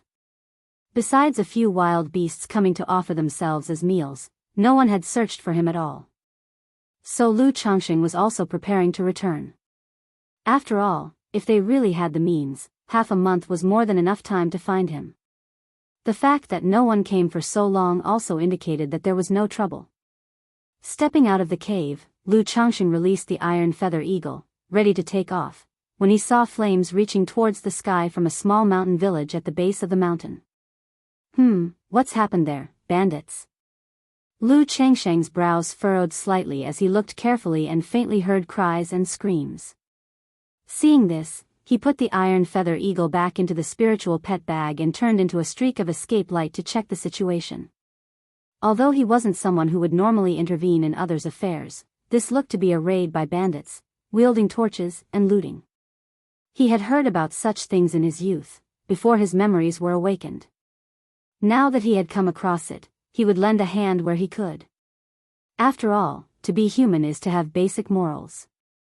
You don't spend years cultivating to become an immortal, only to look down on others, indifferent to the plight and death of ordinary people. Swoosh! Lu Changxing became a beam of light speeding toward the village. Before he even got close, he saw a group of bandits dressed in black and riding on horses, slaughtering the villagers as cries and screams pierced the air. It's the horse bandits. Lu Changsheng's expression turned severe. Horse bandits were even more despicable than ordinary robbers and bandits. They had horses, coming and going without a trace. Thus, while normal bandits would just raid nearby villages and then leave, it was a long-term infestation. But when horse bandits raided, it completely depended on their mood. Massacring entire villages was a common occurrence. Bold thieves, wantonly taking lives, meet your end. Lu Changxing shouted from the sky. With the enhancement of his mana, his voice roared like thunder, resonating through the entire village. Not good, it's an immortal, everyone retreat quickly. A tall and muscular man with an ominous presence, wielding a 9-ring saber and one eye, heard the deafening voice and immediately panicked, his soul almost flying out of his body as he shouted loudly. However, before he had finished speaking, he saw a stark white flying sword coming straight at him. The next moment, pooh! A head soared up, as blood sprayed. The other marauding bandits also became terrified upon hearing this command. Their faces filled with horror, they ran like dogs that had lost their homes. An immortal, it's an immortal. It's an immortal. I heard from Grandpa about legends of immortals who could fly with the wind. The immortal has come to save us. Woo, immortal, save us. The remaining villagers, hearing the shout, felt as if they had grasped a lifeline while drowning. They looked up at Lu Changxing in the sky, calling out loudly in prayer, kneeling and bowing. Pooh! Pooh! Pooh! Lu Changxing, dressed in his magical robe flapping in the wind, stood aloft in the air, his expression emotionless as the stark white flying sword, like a wandering dragon, unleashed its sword chi in sweeping slashes, killing one bandit after another. The bandits who had been arrogantly slaughtering the villagers were like chickens and ducks awaiting slaughter under Lu Changsheng's flying sword, falling dead immediately upon being struck by the sword chi. We Blood Cloud bandits were ignorant, unaware an immortal was passing by, and we wished to leave now. Please, immortal, have mercy on us. Immortal, spare our lives. Spare us. The bandits knew that they couldn't resist someone with the capabilities of an immortal like Lu Changxing, and they begged loudly for their lives. But Lu Changxing showed no trace of compassion. If he hadn't happened to pass by today, the Blood Cloud bandits would have killed who knows how many people. At the very least, this village would not have been spared. The other villagers watching Lu Changxing slaying the bandits felt a surge of relief, but also couldn't help feeling terrified and their scalps numbed. Though the bandits deserved to die, Lu Changxing, with his indifferent expression and impassive demeanor, sword rising and falling like mowing grass, killing bandit after bandit, left them deeply shocked. They felt both respect and fear for this immortal. Shortly after, Lu Changxing had slain dozens of bandits. Looking at the flames burning in the village, he flicked his hand. Suddenly, mana spread from him like a hurricane, extinguishing the blazing flames. Then he helped some of the injured villagers, providing healing. Thank you, immortal, thank you. Thank you, immortal, I will forever owe a life debt for your kindness. Thank you, immortal, I'll install an altar in my home to pray for your safety. The villagers kneeled and thanked Lu Changxing in succession. They knew their own limitations. They knew they couldn't possibly help Lu Changxing. So they could only express their gratitude in the simplest of ways. Sigh. Lu Changxing looked at the many burned-down huts and dead bodies, and he let out a sigh. Even after so many years of cultivation and numerous experiences, his heart had grown much more indifferent than at first. But faced with such a scene, he couldn't help but feel a heavy weight in his heart. No matter whether it's the cultivation world or the secular world, those at the bottom always seem to have the hardest lives. It made him feel fortunate that he had encountered the chance to cultivate and reach this stage. Just as Lu Changxing finished aiding people and was about to leave, he noticed a little girl among the crowd kneeling before him. The girl looked to be about 10 years old. Her face was somewhat dirty, wearing ragged gray linen clothes. Yet from such a small girl, Lu Changxing felt an odd allure. This inexplicable sensation caused Lu Changxing to pause. As a man who had been through countless battles and seen all there is to see, Lu Changxing was quite confident about his ability to resist temptation when it came to the fairer sex.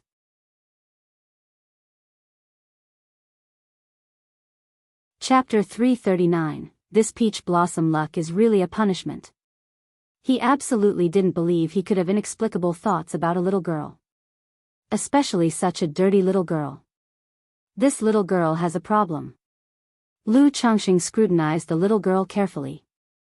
He immediately found, beneath the girl's tattered gray hemp clothes, on her neck and wrists, there were white scales resembling those of fish or snakes.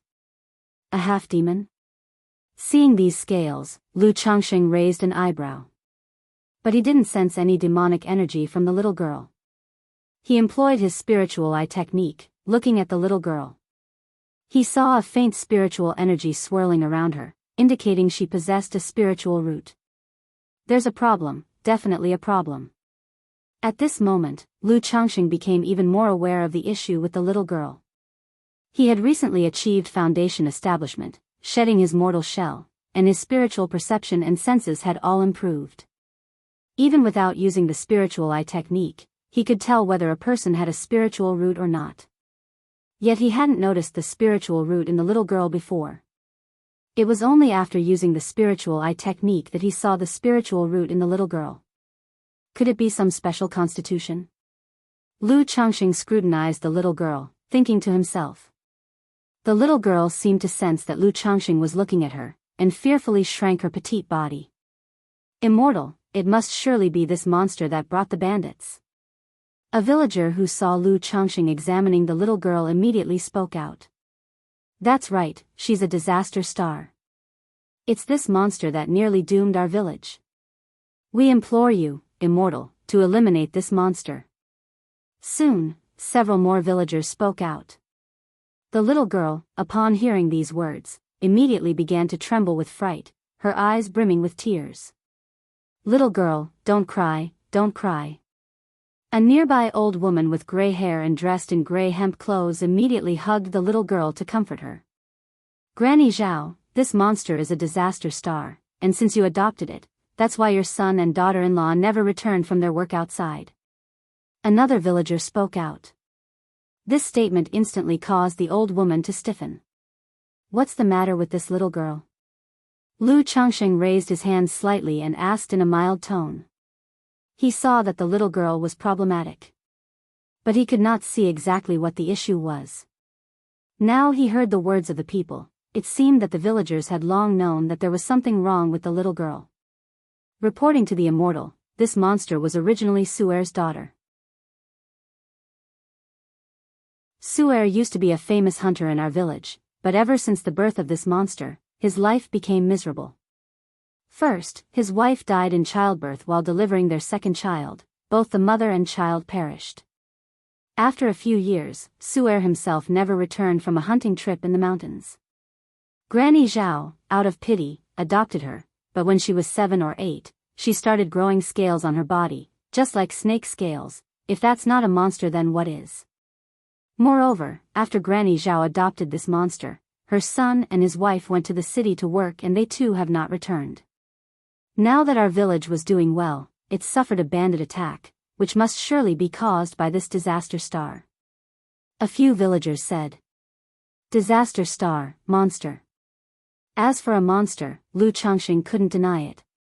After all, the girl's condition was indeed strange. But regarding the disaster star, he did not agree.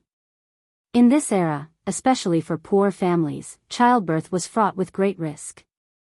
And hunting in the mountains or working far from home also came with their own dangers. "What's your name? Would you like to leave with me?" Lu Changxing asked the little girl, his tone gentle.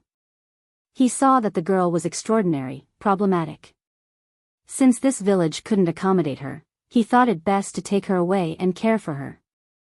And see exactly what the situation with this little girl was. Whether she possessed some special constitution, or something else. The little girl, hearing Lu Changsheng's words, was slightly taken aback. She felt a warmth and peace from the young man that she had never experienced before. It was a kind of aura and feeling. Like a spring breeze, making her subconsciously drawn to him, feeling a sense of goodwill. She didn't answer. She just timidly looked at the granny by her side. "Immortal, the child is very well behaved, not a monster," Granny Zhao, thinking that Lu Changxing was about to exorcise a demon, cautiously said. She certainly knew that there was something wrong with the little girl. But after so many years together, she had long considered the little girl her own granddaughter. Not only was she obedient and well-behaved, but she also took the initiative to do farm work, laundry, and cooking. Usually, when she was wronged or bullied by other children, she would hold it in secretly and not tell anyone, which broke Granny Zhao's heart. As for her son and daughter-in-law's situation, although it was painful for her, every year some villagers followed trade caravans to work outside, and never returned. So it wasn't entirely fair to blame the child. I saw that this child has a connection with the Immortals, so I thought about taking her away," Lu Changxing chuckled and said. "Connection with the Immortals? What, this girl actually has a connection with the Immortals?" "Immortal, could you have made a mistake?" the other villagers, upon hearing this, exclaimed with envy. "Girl, quickly accept the Immortals' offer." Upon hearing Lu Changxing say the little girl had a connection with the Immortals, Granny Zhao immediately urged the little girl. "But I am a monster," the little girl said in a low voice. It wasn't that she didn't want to leave with Lu Changxing.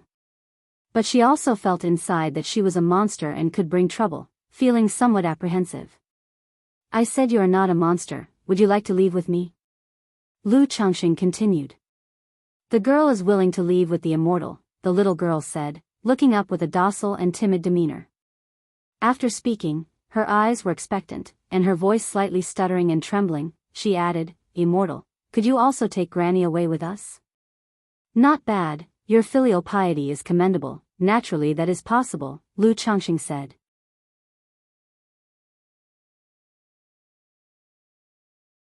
Chapter 340, This Peach Blossom Luck is Really a Punishment.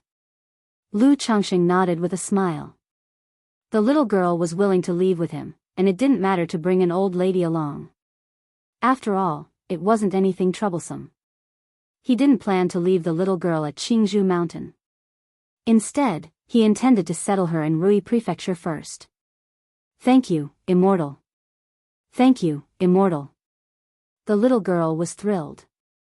She hadn't expected Lu Changxing to agree so readily.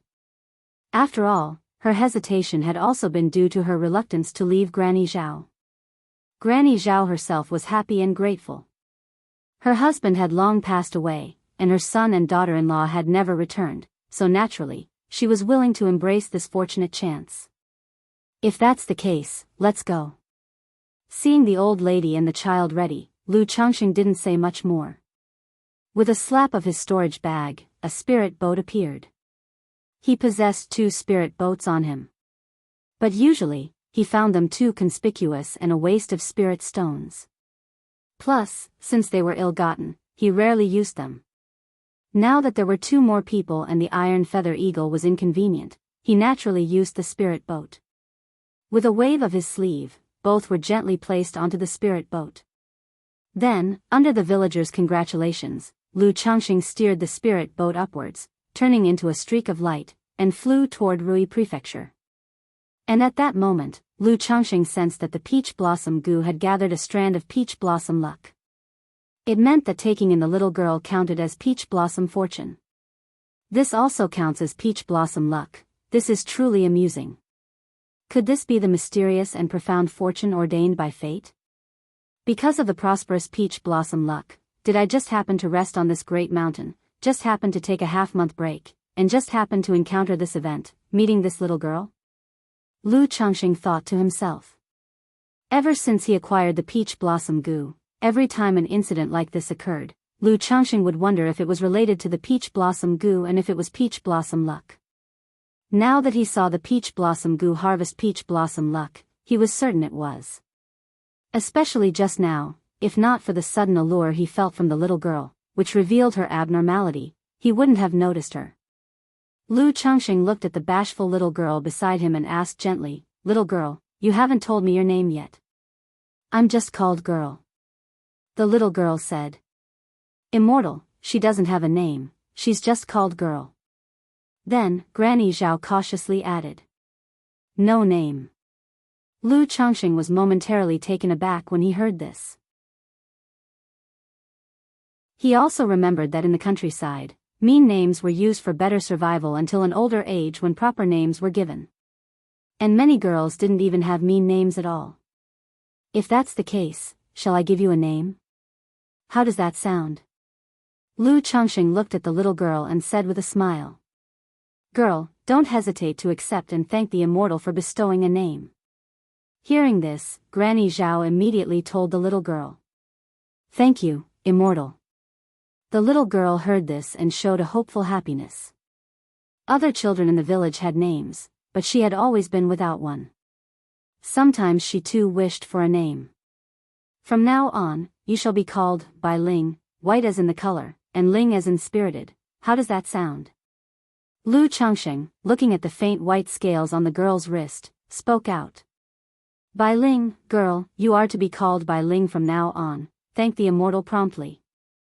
Granny Zhao again told the little girl. "Bai Ling thanks the Immortal." The little girl, hearing her name, repeated it twice and said cheerfully. Lu Changxing chuckled lightly, and then waved his sleeve. A breeze blew by. Swoosh, Bai Ling's dirty little face, as if washed by a spring, became clean and fair. Her features were delicate, and her eyes clear with distinct black and white. Especially her skin, which appeared extremely fair and smooth, like that of a porcelain doll. Although she was still in her worn gray cloth garments, she seemed like a completely different person, no longer resembling a girl from a small mountain village. Immortal. Bai Ling glanced at her own palms and touched her reddening cheeks, somewhat shyly. She had discovered, at the age of 7 when scales began to grow on her, that her skin gradually became fair and tender.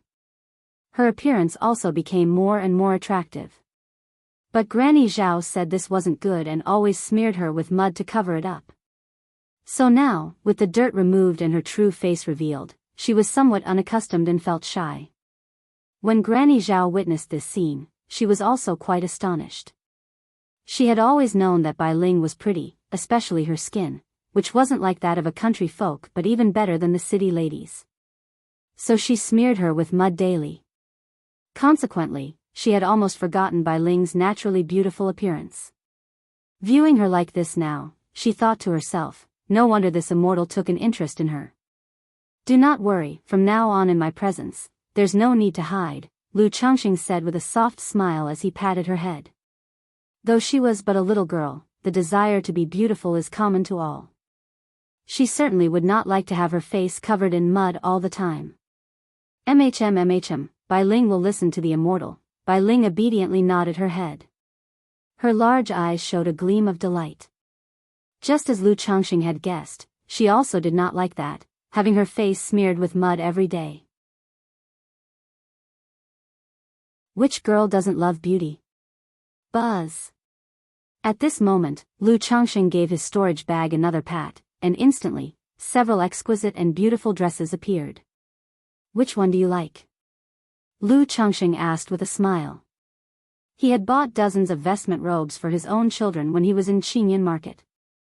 Now that he had picked up a lovely little girl, he naturally wouldn't be stingy with a vestment robe and wanted to dress her up beautifully. Moreover, having someone by his side, shouldn't he give her some benefits? "The Immortal will give me one?" Bai Ling looked at the colorful, exquisite dresses before her, and immediately her eyes widened. She had never seen such pretty clothes in all her life. She didn't even know how to describe them, they were dazzling to her eyes. "Why is the Immortal so nice to me?" Her eyes suddenly moistened as she spoke. Apart from Granny Zhao, he was the first person to be so kind to her. They had just met, and not only had he given her a name but also a gift of such precious and beautiful clothing. She felt dizzy, almost too bashful to accept it.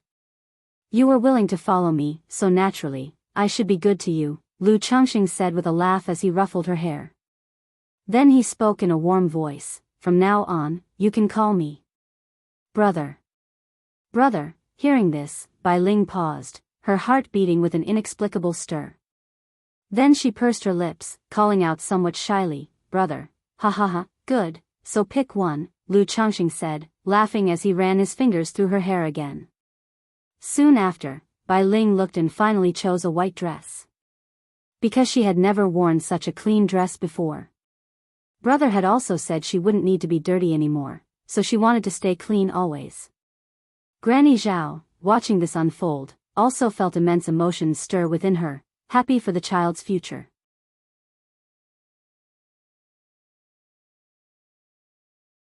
Chapter 341, My son Pingan has the talent of a martial saint. _1 Lu Changxing could tell that Bai Ling and Granny Zhao had just gone through a significant upheaval and were physically and mentally exhausted, so they did not head directly to Rui Prefecture. The journey to Rui Prefecture from here would take roughly 3 to 4 days. The two of them were mere mortals, lacking the physical and mental stamina for such a trek. They promptly found a city to settle down in. He let them rest for a night and have a good meal. With Granny Zhao's help, Bai Ling changed into a beautifully ornate white fairy dress. Her lustrous black hair was tied in twin ponytails, making her look like a cute porcelain doll. "Brother." She approached Lu Changxing timidly, her eyes filled with hope as she showed him her new clothes. But her entire demeanor was still very nervous, her small hands clutching the hem of her dress. Like a frightened little rabbit, she looked pitifully adorable. "Little Linger is really cute." Lu Changxing smiled warmly at Bai Ling's timid and delicate appearance. He ruffled her little head, making a happy and contented smile appear on her cute face. "Let's go, it's time to eat." Then, Lu Changxing took the little girl by the hand to have a meal. Just then, Lu Changxing noticed the slight scale patterns on Bai Ling's wrist and gave them a few glances. When the little girl saw Lu Changxing looking at the scales on her wrist, her face turned pale instantly. She quickly pulled down her sleeve to cover her wrist, her delicate body trembling, and spoke in a scared, anxious voice, "Brother, I'm sorry, I didn't mean to scare you." Seeing the little girl acting like this, her voice anxious and fearful, with a cry in her tone, Lu Changxing sighed softly. He knew that over the years, the little girl had endured much ridicule and indifferent stares because of those scales. It had made her extremely sensitive in this respect, having developed a conditioned response. He gently kneeled down. Looking at her face, full of fear and self-doubt, he carefully lifted her sleeve and, seeing the white snake scales, spoke in a gentle tone, "How could this scare anyone? These scales are very pretty." Saying this, he gently stroked the scales with his hand. The white scales blended perfectly with her fair little arm, almost imperceptible unless closely examined. They felt slightly cool to the touch but not uncomfortable, quite smooth indeed. The little girl, her face full of fear, paused in surprise at his words. Ever since the scales had appeared on her body, even Granny Zhao had been a bit frightened at the time. Later, a boy from the village saw the scales on her arm and called her a monster. This led to the other villagers finding out, all of whom deemed her a monster. She had even thought about cutting the scales off with a knife. But each time she tried, it would be a bloody mess and the scales would grow back soon after, leaving no scars. It was only after Granny Zhao comforted her and said it was okay that she gradually accepted the scales.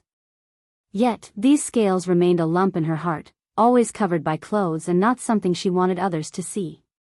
Lu Changxing was the first to say that the scales, which even she was concerned and frightened by, were very pretty. At that moment, the little girl's insecure and fragile heart experienced an inexplicable feeling. Her clear eyes, black and white like peach blossoms, teared up and looked at Lu Changxing as if intoxicated but not, asking timidly, "Brother, do you really not find it scary?" Lu Changxing, seeing the clear distinction in Bai Ling's eyes, suddenly sensed an enchanting allure, bewitching and deeply moving. It made his mental spirit ripple, and he was momentarily distracted. This, if it weren't for checking with his divine sense multiple times, confirming that she was just an ordinary little girl, Lu Changxing might have thought she was using a bewitching technique. However, the charm disappeared in an instant. The distinction in her eyes remained pitifully innocent. The allure he had just felt seemed like an illusion, as if it had never been there. How could it be scary? "I think it's very pretty," Lu Changxing said, looking at the timid and fragile girl while smiling gently. He was even more surprised at her condition. It had actually made him, a Foundation establishment great cultivator, slightly distracted in her presence. He didn't look any further, knowing the little girl couldn't adapt all at once. He pulled Bai Ling's sleeve back down and then ruffled her little head again, smiling, "Little Linger, don't pay too much attention to what others think. If brother says it's pretty, then it's pretty, understand?" Listening to Lu Changsheng's gentle words, Bai Ling felt as if she were basking in the spring breeze, quietly serene and peaceful in her heart. She then nodded vigorously. "Let's go, it's time to eat," he said, taking the little girl's hand to dine. Outside the room, Granny Zhao looked at this scene and also breathed a sigh of relief. She did not know what the Immortal had seen in Bai Ling. Whether he would dislike her because of Bai Ling's condition. But at this moment, she felt that the scales on Bai Ling's body shouldn't be a bad thing. Otherwise, this Immortal wouldn't have taken an interest in her. Soon after, the trio went to a private room to eat. Facing a table full of exquisite delicacies, Bai Ling and Granny Zhao were dazzled and appeared a bit restrained. Lu Changxing told them to make themselves at home, chatting with them while they ate, and began to inquire about some things. Through the conversation, Lu Changxing gained a rough understanding of Bai Ling's situation. She was 11 years old. She lost her mother at 2 and her father at 5. After begging for food for a while, she was taken in by Granny Zhao. For some unknown reason, at the age of 7, Bai Ling discovered scales beginning to appear on her wrist. Then, scales gradually started to appear on her neck, shoulders, and lower legs as well. These white scales terrified and frightened her. However, the scales didn't cause any unusual symptoms in her body. If anything, they seemed to make her grow even whiter and more delicate, and she was much stronger than her peers. 7 years old, Lu Changxing paused for a moment when he heard this age. In the cultivation world, children could be tested for their spiritual root when they reached the age of 5 or 6.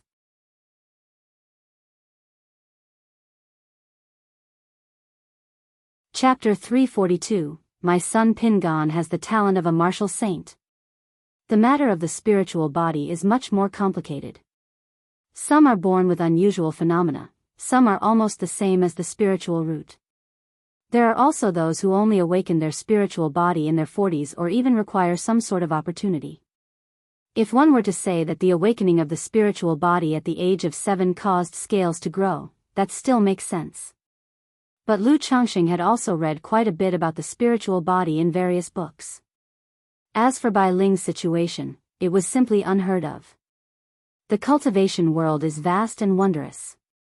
Not only can she charm me, but she can also conceal her own spiritual root, which is definitely not simple. Lu Changxing didn't dwell on it too much, deciding to keep her with him for now. He would teach her cultivation later. After eating quite a bit, Lu Changxing noticed that Bai Ling had quite the appetite, even larger than that of an average adult. At that moment, Bai Ling also realized that Lu Changxing had hardly eaten anything.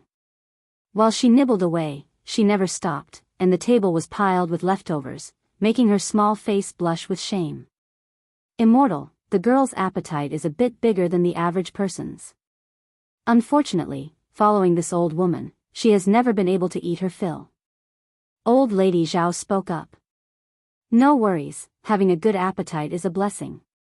Linger, eat more, if it's not enough, order more.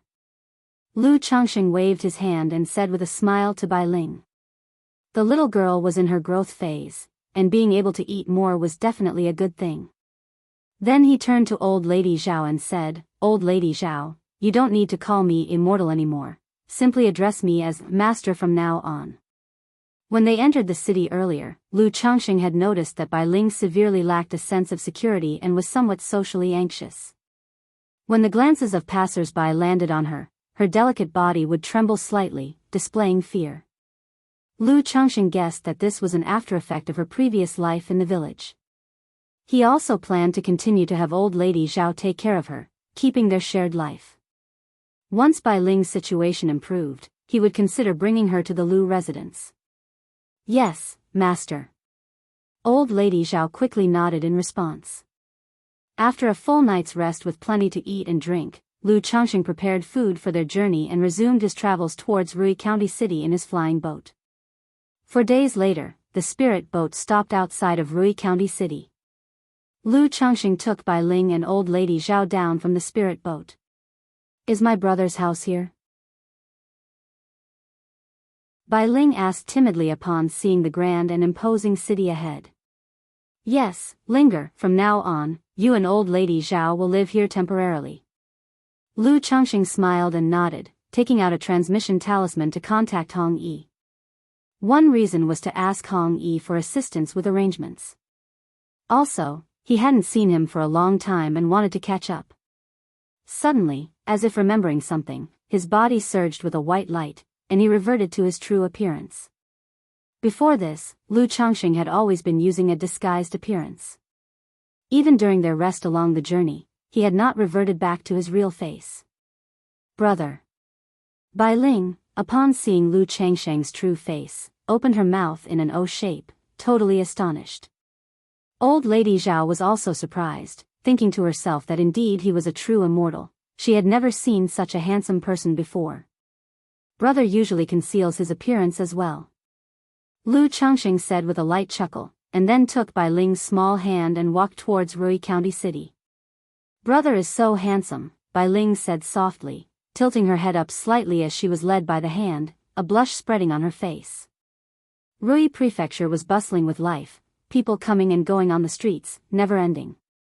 However, Lu Changxing had used his mana to conceal his aura, reducing his presence. But even so, with his handsome face, upright stature, and elegant and uncommon demeanor, many women on the street couldn't help but stop and gaze at him longingly. Walking through the city, Bai Ling looked around at the busy crowd and couldn't help but feel nervous, clutching Lu Changxing's hand tightly. It wasn't long before Hong Yi arrived swiftly. Brother Lu, who is this? Hong Yi, looking at Bai Ling whom Lu Changxing was holding hands with, was somewhat astounded. He was already used to Lu Changxing bringing along ladies, but her age and appearance didn't seem to fit the role of a daughter. And to say concubine, she seemed too young. This is a sister I recognized, named Bai Ling. I plan to have her temporarily stay here and will need Brother Hong's help in looking after her, Lu Changxing said, briefly explaining the situation of Bai Ling and Old Lady Zhao. I see, Hong Yi replied after listening, not asking further. Not far from the Lu residence, he arranged a quiet courtyard for Old Lady Zhao and Bai Ling. He also arranged for a maid and an old woman to serve the two. Brother Lu, have you just come back from traveling? Hong Yi asked Lu Changxing after settling the two in. How did you know, Brother Hong? Lu Changxing asked, raising an eyebrow. 5 months ago, Brother Li returned for a visit. Seeing you didn't come over, and since I had some free time, I went with Brother Li to the Red Maple Marketplace, but Miss Lu said you were out traveling, Hong Yi said. Fei Yu came back? Where is he now, in the Red Maple Marketplace, or did he leave? Lu Changxing asked, pausing at Hong Yi's words. It had been 5 months since he and Xiao Xia left the Red Maple Marketplace. He didn't expect Li Feiyu to have returned right during that time.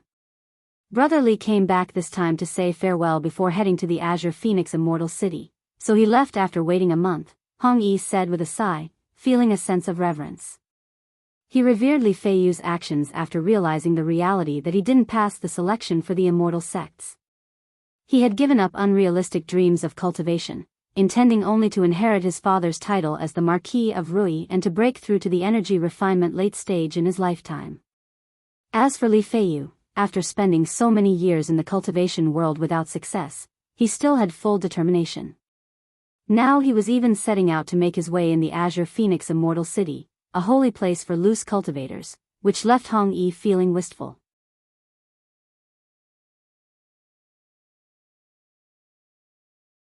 Chapter 343, My son Pingon has the talent of a martial saint.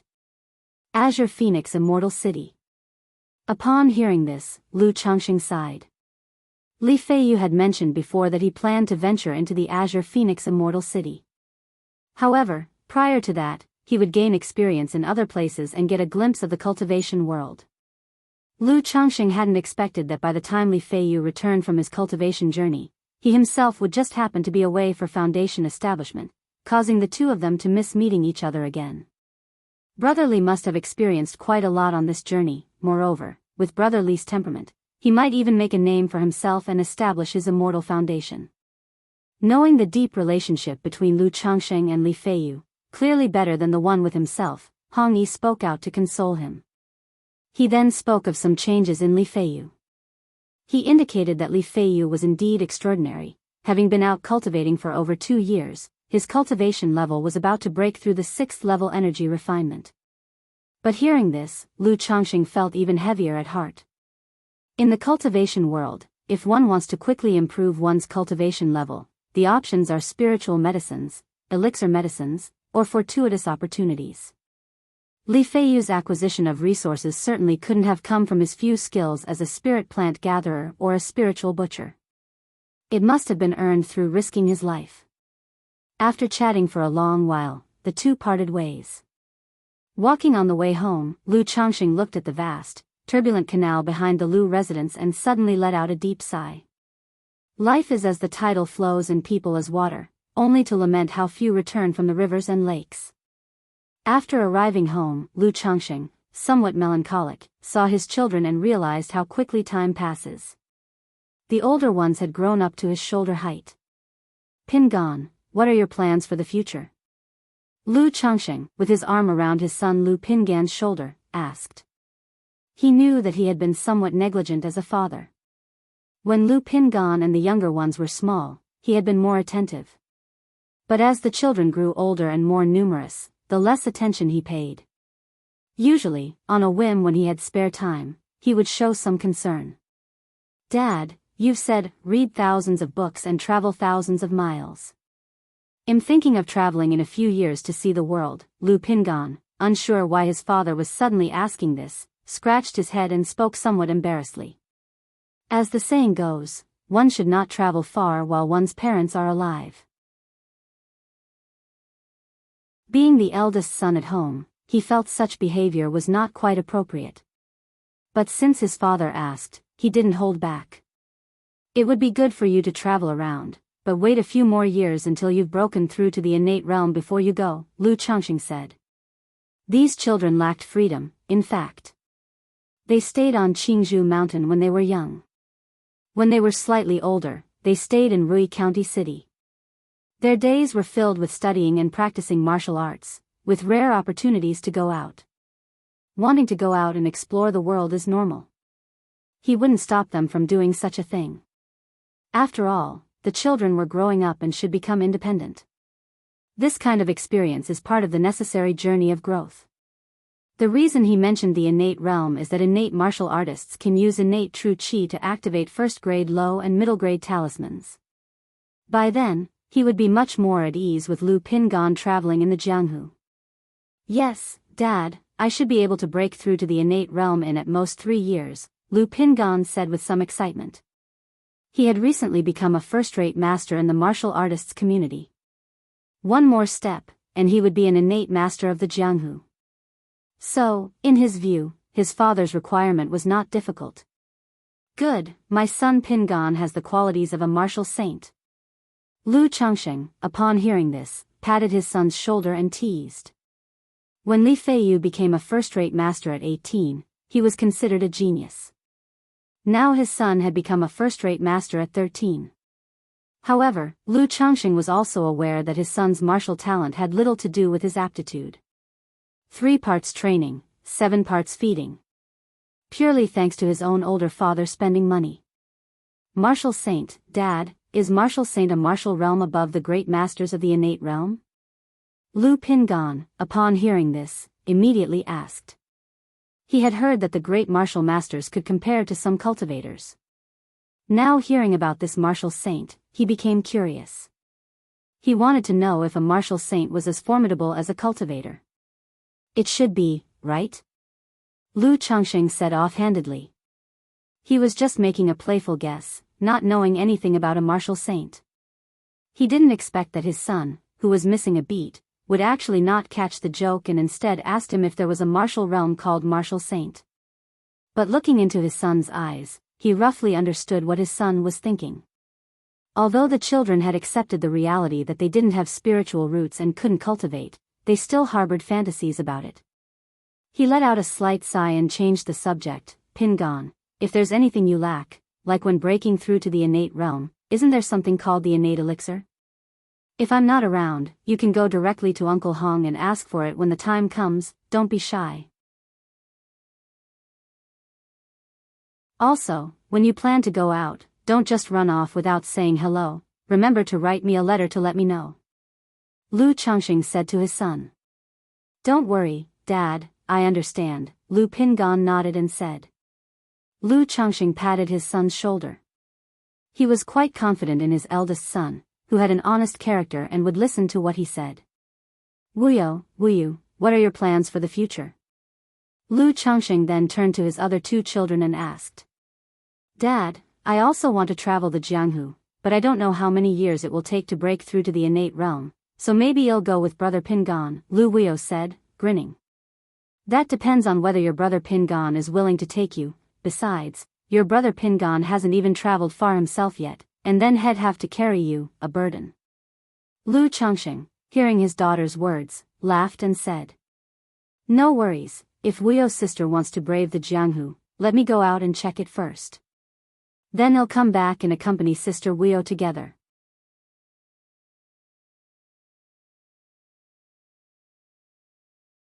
Chapter 344, My son Pingan has the talent of a martial saint. _4. Lu Pingan immediately said, as the eldest son, under Lu Lanchu's tutelage, he still had a strong sense of responsibility as a big brother. Thank you, Brother Pingan. Lu Wuyo immediately clung to Lu Pingan's arm, pouted playfully at Lu Changxing, prompting Lu Changxing to smile warmly, and then looked towards Lu Wuyo, saying, You don't plan on trying your luck in the Jianghu as well, do you? Second brother said he wants to be a county magistrate in the future, to govern a place and bring blessings to the people. Lu Wuyo immediately spoke up first. Not bad, that's a good aspiration. After a few years, speak to your Uncle Hong. Then, you can follow him and learn, Lu Changxing said to his second son. He approved of Hong Yi's character and conduct. He felt his children could learn something from following Hong Yi. In this manner, Lu Changxing discussed the present, the future, and dreams with his children. He did not forget Bai Ling. Over these few days, he took time to see Bai Ling and foster a relationship with her. And he also brought her to meet his several daughters. So they could keep each other company normally, play together, chat, and it would be easier for her to integrate into the family. After living in Rui County City for 10 days, Lu Changxing, amid the reluctant farewells of everyone, returned to Qingzhou Mountain. Having had no news from Lu Changxing for over 5 months, naturally, his wives and concubines worried. If not for Lu Miaoga saying everything was fine and that Lu Changxing had gone traveling with a good friend, they would have assumed something untoward had happened to him. Seeing Lu Changxing return now, they all expressed their concern and care. Lu Changxing had to invent a whole narrative explaining his journey, and only after working hard into the evening did he manage to placate his wives and concubines. After spending several days appeasing his wives and concubines, Lu Changxing also began to focus on his children. Now that his son, Lu Xianji, had started cultivating after drawing qi into his body. Naturally, Lu Changxing was full of encouragement and even awarded him a vestment robe and a lower-quality flying sword magic artifact as a reward. He hoped his son would cultivate diligently to reach the third-level energy refinement soon. This scene made the other siblings envious, and many wives, concubines, and maids secretly wished their own children would strive and excel. But the second child with a spiritual root, Lu Chuanjun, was only 10 years old. He still had more than a year before reaching the age to start cultivation. Lu Changxing looked forward to his children's achievements, filled with anticipation. He wondered how many achievements he would get for the number of his children who could draw qi into their bodies. Or whether there were achievements for when a child reached the energy refinement middle stage or energy refinement late stage. Afterward, Lu Changxing chatted and shared heart-to-heart talks with his children, paying attention to their situations. Thanks to the overall atmosphere of the Lu family and Lu Miao's attentive management of the backyard, he thought that the children, regardless of their personalities, had not developed any noticeable distortions and were doing pretty well. If there was any issue, it was that the children of concubines and maids were relatively less close to him, their father. They felt more awe than affection for him. Concerning this, Lu Changxing understood the situation. Be it his wives or his children, he could not treat everyone equally. Often with his children, it was either about their spiritual root or their mother's status. So even though he was easygoing with his children, the lack of regular contact naturally led to a decrease in closeness. Under the influence of the atmosphere and their mother's teachings, an image of dignity had formed in the children's minds. Even though he knew about this issue, Lu Changxing had no way to improve it. He now had 117 children. 28 of them had spiritual roots. Even if he only cared for those with spiritual roots, he didn't have the time and energy. All he could do was to pay a bit more attention to the children and try to ensure they didn't go astray. After finishing the heartfelt discussions with his wives and children, Lu Changxing also remembered his golden armor bean mother. He dug a hole in his courtyard, poured in some second-rank spiritual earth, and planted the golden armor bean mother. He also asked Lu Miaoyan to water and look after it on his behalf regularly. After all, the earlier it was planted, the sooner it would sprout. It couldn't be grown inside the spiritual pet bag. Lu Miaoyan, although unsure of what kind of seed it was, remembered her husband's instructions and resolved to care for it well.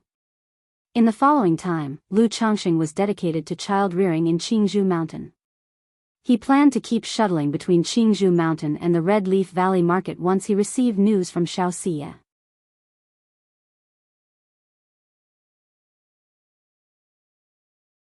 Chapter 345, the number 1 talisman path practitioner of the Lu family, crafting the 7 luminaries heart lamp.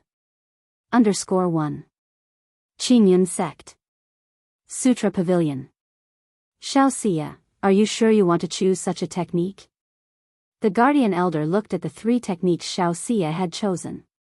Upon seeing one of them, a strange expression crossed his face. Mastering one spell can help understand all spells.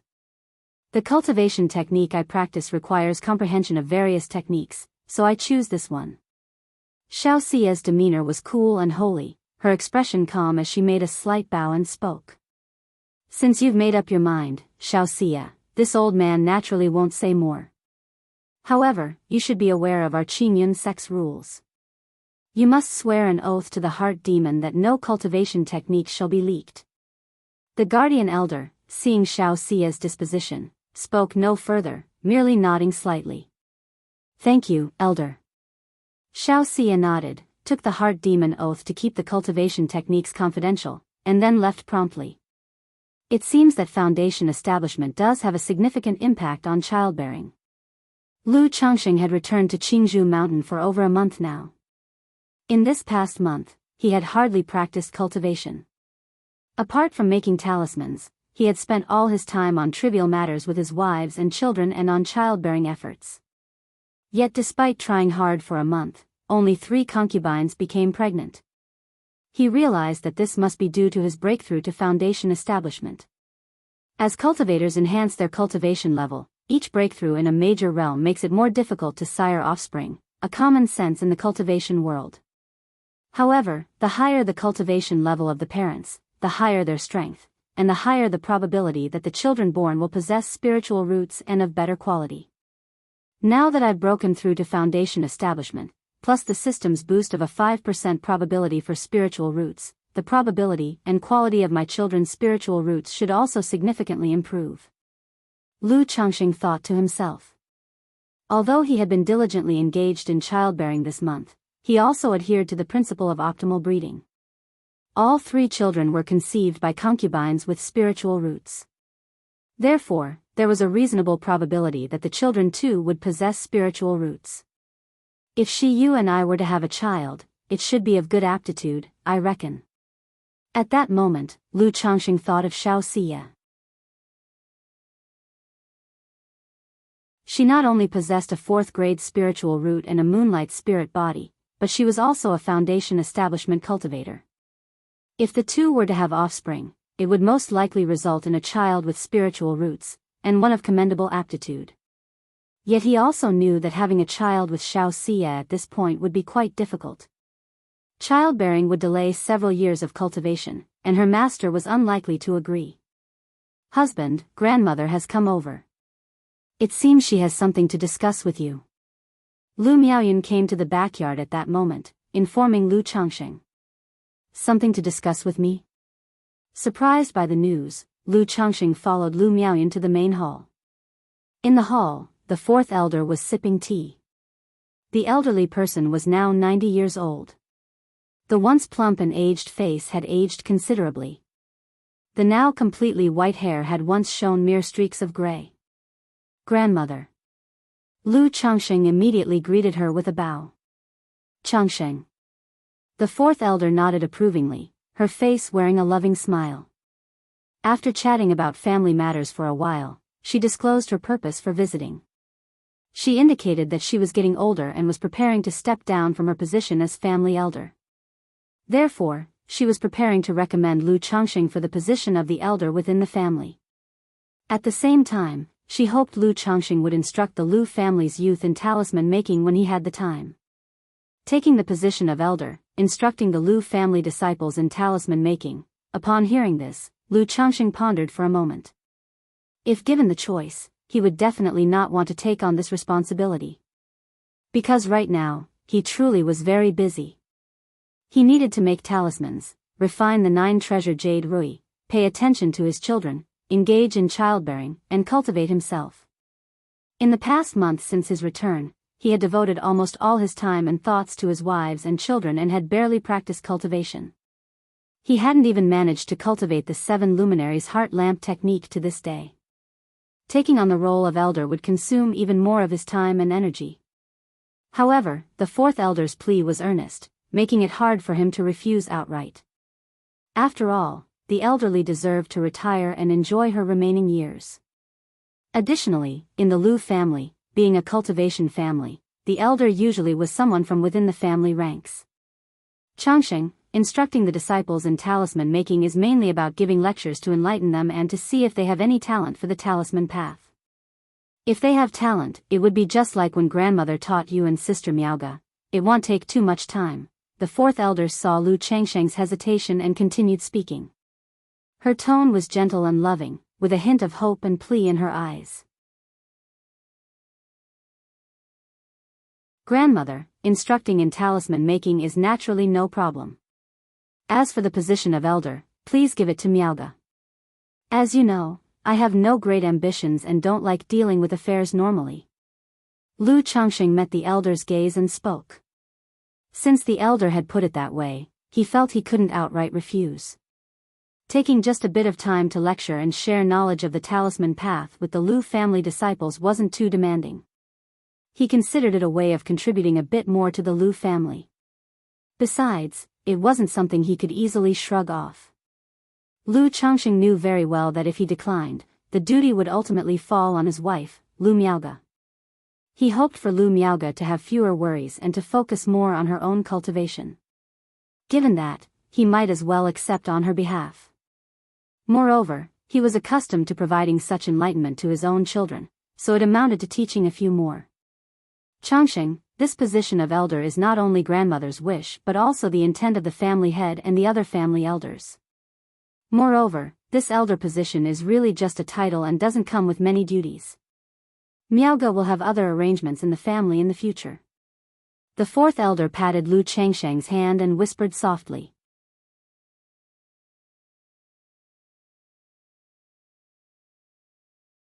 Chapter 346, the number 1 talisman path practitioner of the Lu family, crafting the 7 luminaries heart lamp.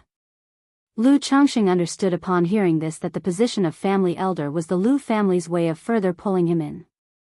Otherwise, there was no such thing as inheritance of the elder's position. It couldn't be decided by the fourth elder alone. It required a vote from all the Lu family elders. Grandmother, since you have said so, Changsheng naturally accepts. Seeing the old woman's kind face, Lu Changsheng didn't refuse any longer and nodded his agreement.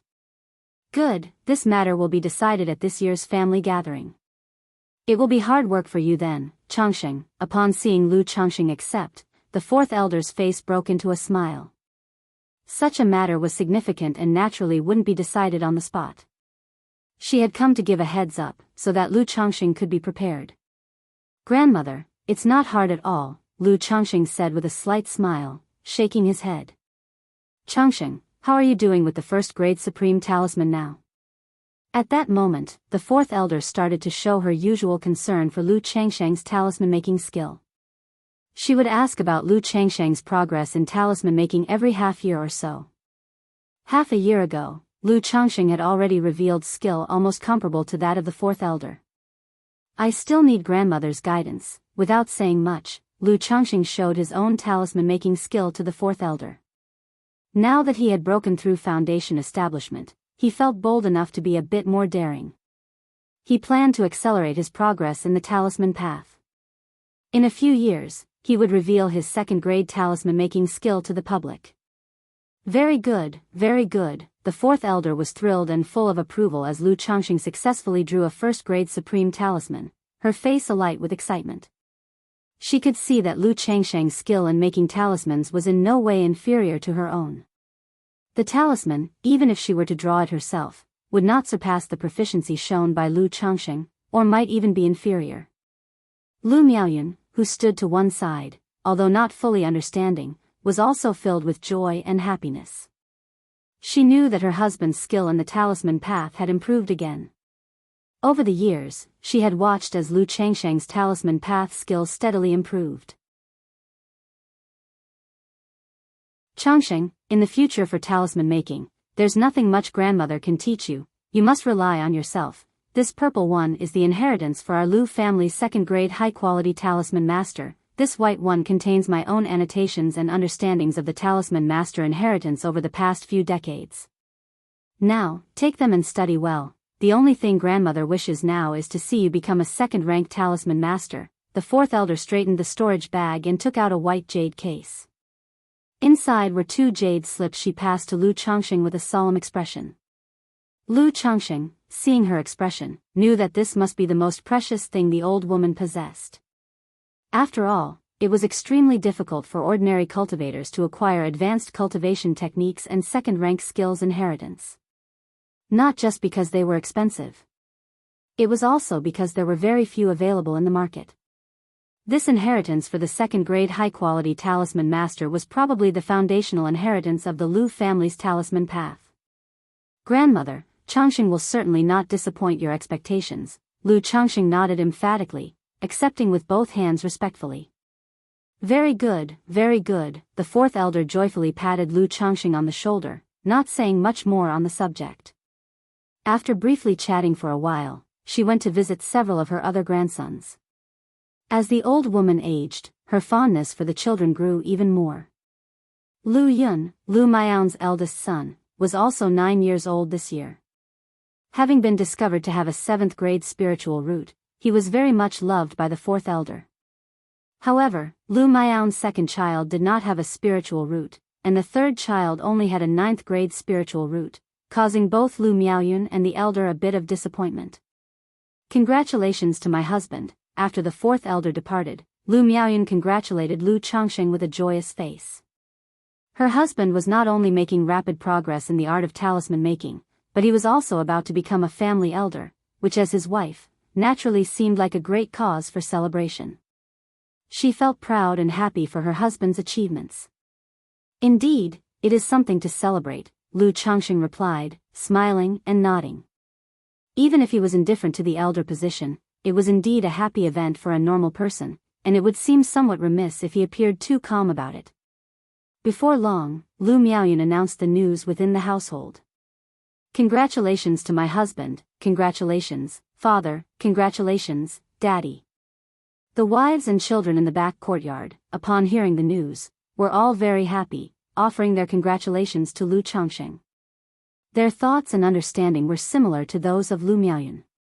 They felt that becoming a family elder was something very extraordinary and honorable. Now that their own husband and father were about to become a Lu family elder, it was naturally a remarkable achievement. Lu Changxing, seeing his wives' and children's happy faces, couldn't help but feel joyful, a smile spreading across his face. The matter hasn't been decided yet, it's enough that we know ourselves. He waved his hand and thought to himself that if they knew he, their husband and father, was already a foundation establishment great cultivator, they would be even more astonished. Half a month passed in the blink of an eye. Inside the practice room, Lu Changxing sat cross-legged with his eyes closed, the 7 luminary stars appearing tirelessly in his mind along with endless sword qi. Countless strands of sword qi gathered in his dantian, slowly forming an ancient lamp with 7 star-like flames circulating around it. 7 luminaries heart lamp. With spiritual light in the heart as the wick and mana as the oil, a flicker of mental spirit ignites the heart lamp, dispelling elixir toxicity, protecting mental spirit, clarifying the mind to see one's true nature, and warding off external demons, should it be forged into a life-bound spiritual artifact, and with heavenly silver as the oil, it could hasten cultivation, refine mana, and make one's foundations even more pure. Furthermore, when facing an enemy, stirring the mana can unleash boundless sword qi to attack, making it a versatile tool suitable for offense, defense, and cultivation.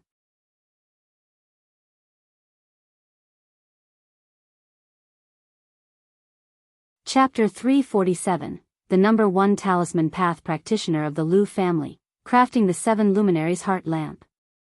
After a long time, Lu Changxing slowly opened his eyes, inspected his dantian where the 7 luminaries heart lamp had condensed, exhaled lightly, and his face revealed a look of joy.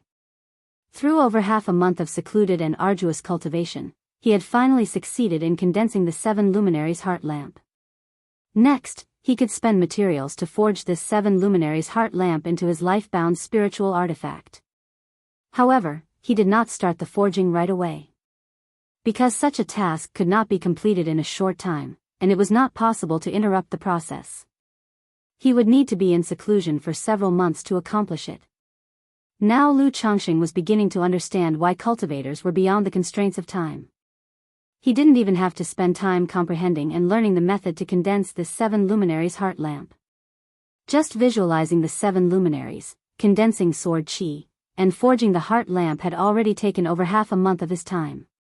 If it were an ordinary person, they would have to be in seclusion for at least 3 or 4 months, or even half a year, to condense this lamp. Sigh, no wonder cultivators cannot have too many distractions and trivial matters. With too many trivial matters, it's really hard to focus on cultivation.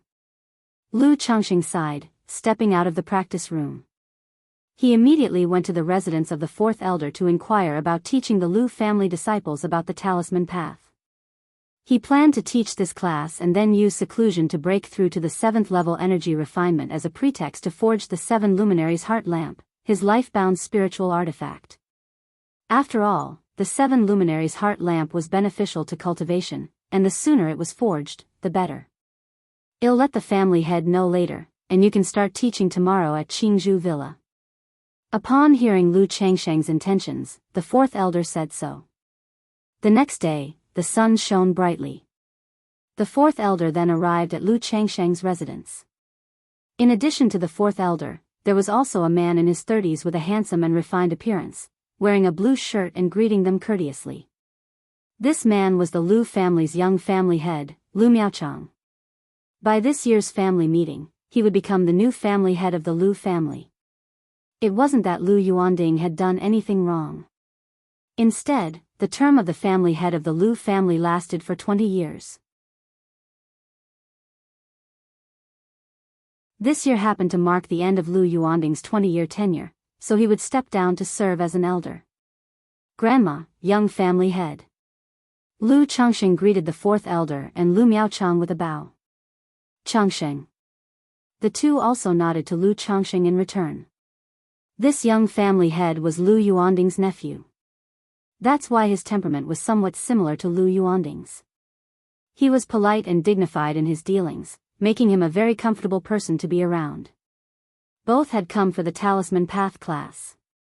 Since it was Lu Changsheng's first time teaching, the fourth elder had to come to oversee things. As for the young family head, he was there to set the scene and check on the situation, so that none of the family disciples would misbehave and offend Lu Changsheng, the future elder and talisman master. Upon hearing this, Lu Changsheng also called his sons Lu Xianji and Lu Chuanjin to come along. He had already noticed that both of his sons lacked talent in the talisman path. But lack of talent aside, as cultivators, having more understanding of talismans was not a bad thing. Everyone made their way to Qingzhou Villa. Uncle Fu. Lu Changsheng greeted the steward of Qingzhou Villa as he saw Uncle Fu. The old man had also aged significantly and was currently in a semi-retired state. Fourth elder, young family head, Changsheng. Uncle Fu greeted the three of them. He felt somewhat sentimental inside. The once son-in-law of the Lu family had now become a core member. In the realm of talismans, he had surpassed Sister Miaoga in the Lu family to replace the fourth elder as the number one person in the Lu family. He led the three to a large hall in Qingzhou Villa. Inside, there were more than 20 Lu family disciples. The youngest were 11 or 12 years old, and the oldest were only 15 or 16. We pay our respects to the fourth elder, Uncle Miaochang, Elder Miaochang, Teacher Lu. After receiving the message the day before, these Lu family disciples knew that Lu Changsheng would be teaching talisman making. Their elders at home had also instructed them to be polite and respectful to Lu Changsheng. After all, during the battle where the Lu family vanquished the Chen family, the older generation of the Lu family knew just how substantial this son-in-law was. He was not only extraordinarily gifted in the talisman path, earning the favor of the Lu family ancestor who personally bestowed the marriage, but he also had a deep relationship with a foundation establishment great cultivator. Xianji, Chuanjin, find a place to sit down.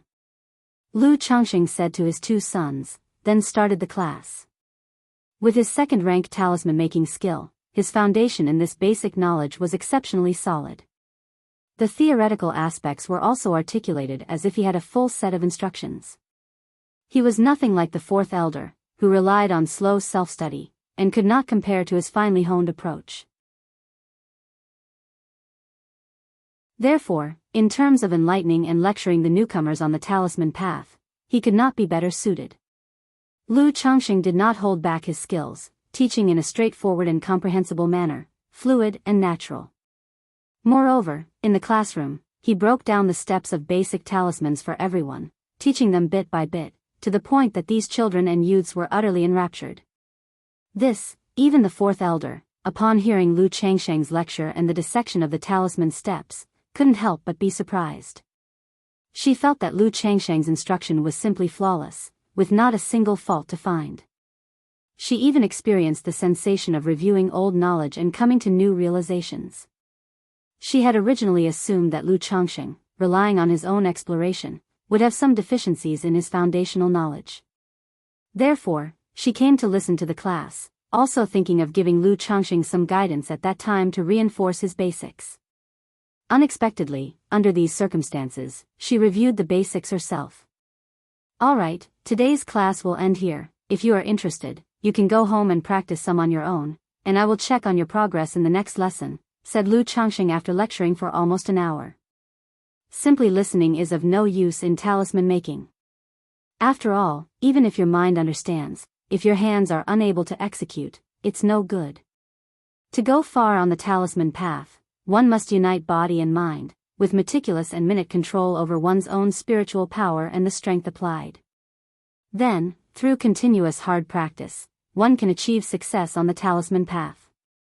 Changxing, your performance today was truly surprising to Grandma, said the fourth elder, her face full of smiles, rather moved as she spoke to Lu Changxing. Grandma is overpraising me, it's all thanks to your regular guidance, humbly replied Lu Changxing. He then spoke of his preparations to break through the 7th level energy refinement. The next lecture might be in a few months.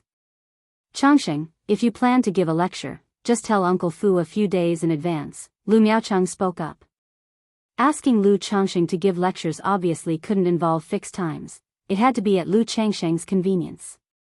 By the way, Changxing, do you need to exchange for a high-rank breakthrough elixir for your advancement to the energy refinement late stage? I remember the Lu family currently has 2 high-rank breakthrough elixirs, Lu Miaochang continued. That's exactly what I intend, in planning to exchange for a breakthrough elixir to assist, said Lu Changxing with a smile. It wasn't about taking advantage of using contribution value for such a small benefit. It was simply that for someone with a 9th grade spiritual root, it would seem abnormal not to use a breakthrough elixir as an aid. I just so happen to be going there as well, so let's go together, Lu Miaochang nodded promptly. Okay, Lu Changxing nodded, instructing his 2 sons to head back on their own. He went with Lu Miaochang to exchange for the high-rank breakthrough elixir. This high-rank breakthrough elixir, when purchased in the marketplace, costs 1,200 spirit stones. But when exchanged using contribution value in the Lu family, it only costs 850 points. That's equivalent to 850 spirit stones. This is one of the benefits provided by the family, encouraging the Lu family disciples to contribute more. Lu Changxing, providing talismans for the Lu family every month, had long since accumulated enough contribution to exchange for the high-rank breakthrough elixir. After exchanging for the high-rank breakthrough elixir, Lu Changxing bid farewell to Lu Miaochang.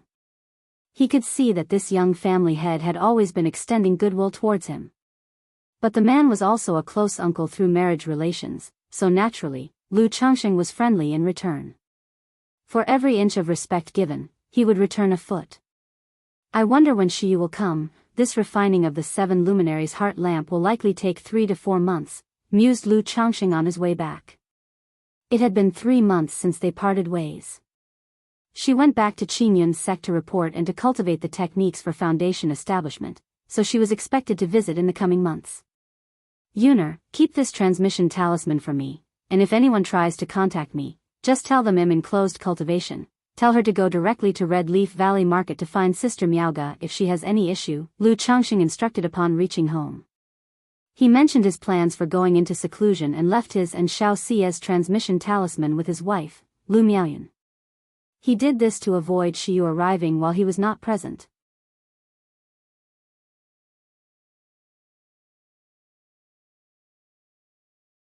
Chapter 348, The Effect of the 7 Luminaries Heart Lamp, Elder of the 9 Bags _1. Time flew by, and in the blink of an eye, 4 months had passed. Inside the practice room, Lu Changxing was dressed in a blue long robe, sitting cross-legged in meditation. In front of him, an ancient star lamp hovered. This ancient lamp was simple in design, its body a bronze color with a faint colorful light flowing over it. Around the lamp's dish, 7 thumb-sized dazzling gems were embedded, like 7 small stars, emanating strands of brilliant light. The 7 luminaries heart lamp, it's done. Lu Changxing suddenly opened his eyes, looking at the ancient lamp before him.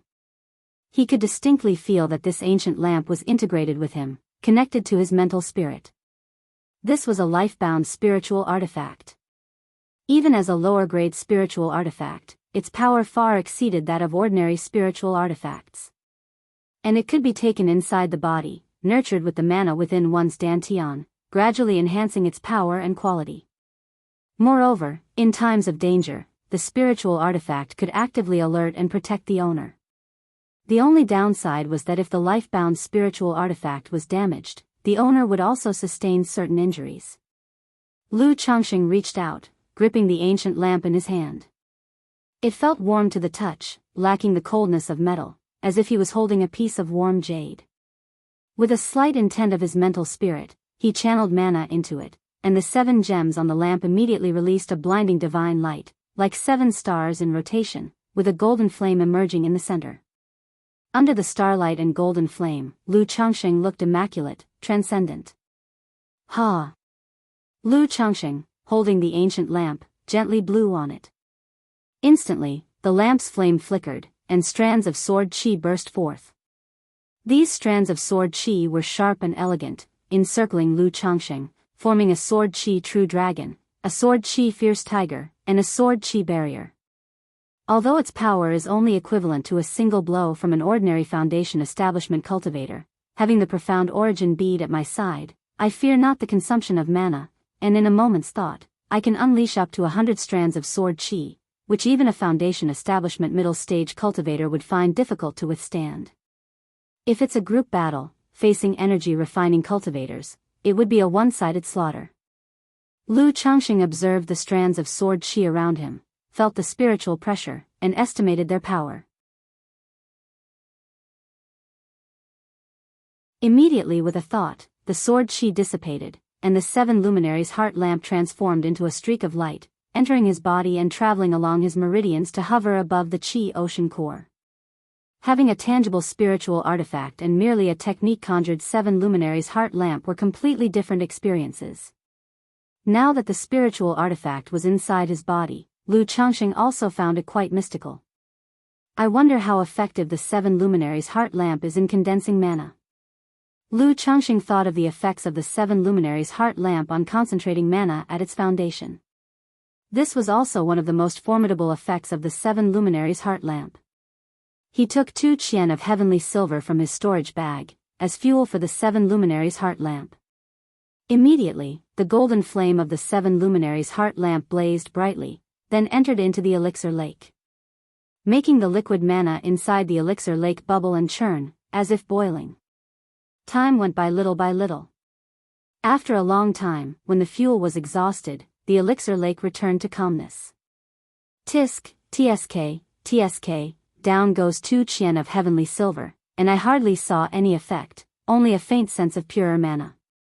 According to the 7 luminaries' great freedom sword scripture, with the 7 luminaries' heart lamp condensing mana, the foundation can be enhanced by up to 30%, and this 30% probably requires burning upwards of 100 jin of heavenly silver.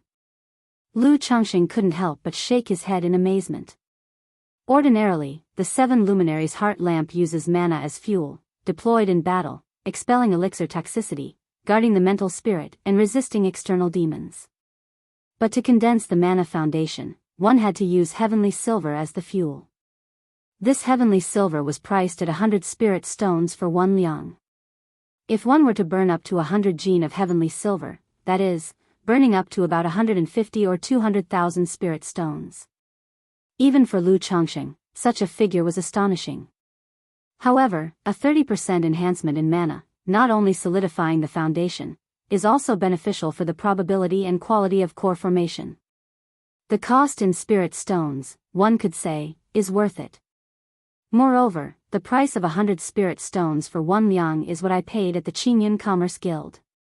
If I purchase it myself, at least I could get it for 20 to 30% cheaper. Lu Changxing pondered in his heart. He was in no rush to use heavenly silver to condense his mana foundation. This kind of thing could completely wait until there were surplus spirit stones. Or wait until he had a solid base, then slowly start to purchase heavenly silver. Besides, such a process is not accomplished overnight, it's a long-term project. It's about time to go out, otherwise after being closed up for 4 months, the family might think something has happened to me. Lu Changxing used the cleansing technique, cleaned up the practice room, packed up the heavenly canopy 5 elements formation, and walked out of the practice room. Husband. Daddy. Outside the courtyard, Chu Jinjin was telling a story to their little son and daughter. Upon seeing Lu Changxing, they immediately voiced their surprise joyfully. Jinjin, I've made you worry. Lu Changxing knew that his prolonged seclusion must have worried his wives. Was your cultivation smooth, husband? Chu Jinjin, clad in a light pink and white dress, her delicate features charming, hugged Lu Changxing and asked with concern. Having closed up for so long, naturally, I've made a breakthrough. Lu Changxing smiled, gently patting his petite wife's back. After all these years, Chu Zhenjin was still very attached to him. But with children now, when he wasn't around, she would focus her heart and energy on the kids. Congratulations, husband. Chu Zhenjin, hearing this, immediately congratulated him cheerfully. Having been on Qingzhou Mountain for many years, she too was practicing cultivation and had gained quite an understanding of it. She knew that Lu Changsheng's breakthrough this time was to the 7th level energy refinement, which was the energy refinement late stage. At Qingzhou Mountain, reaching the energy refinement late stage already qualified as a master. Congratulations, Daddy. Congratulations, Daddy. The two little ones beside also followed with their congratulations. What story is Mom telling you?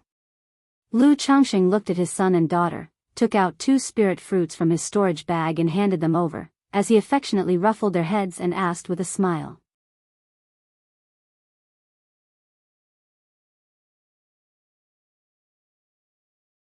Chapter 349, The Effect of the 7 Luminaries Heart Lamp, Elder of the 9 Bags. Chu Zhenjin had 4 children, and even the youngest was already 6 years old. This made Lu Changxing marvel at how quickly time passed.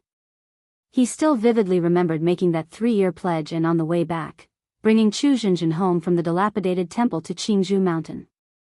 The 2 little ones then prattled on to Lu Changxing with their chirping voices. Following Lu Changsheng's emergence from seclusion, his other wives and concubines came to visit one after another with their congratulations, delighted at Lu Changsheng's breakthrough to the energy refinement late stage.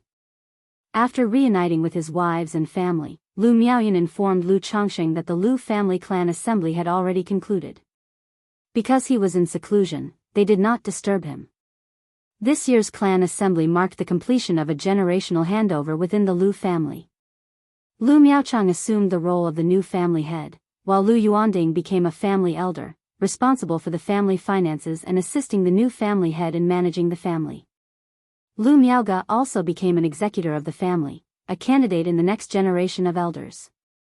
Lu Changsheng's position as family elder was also made official.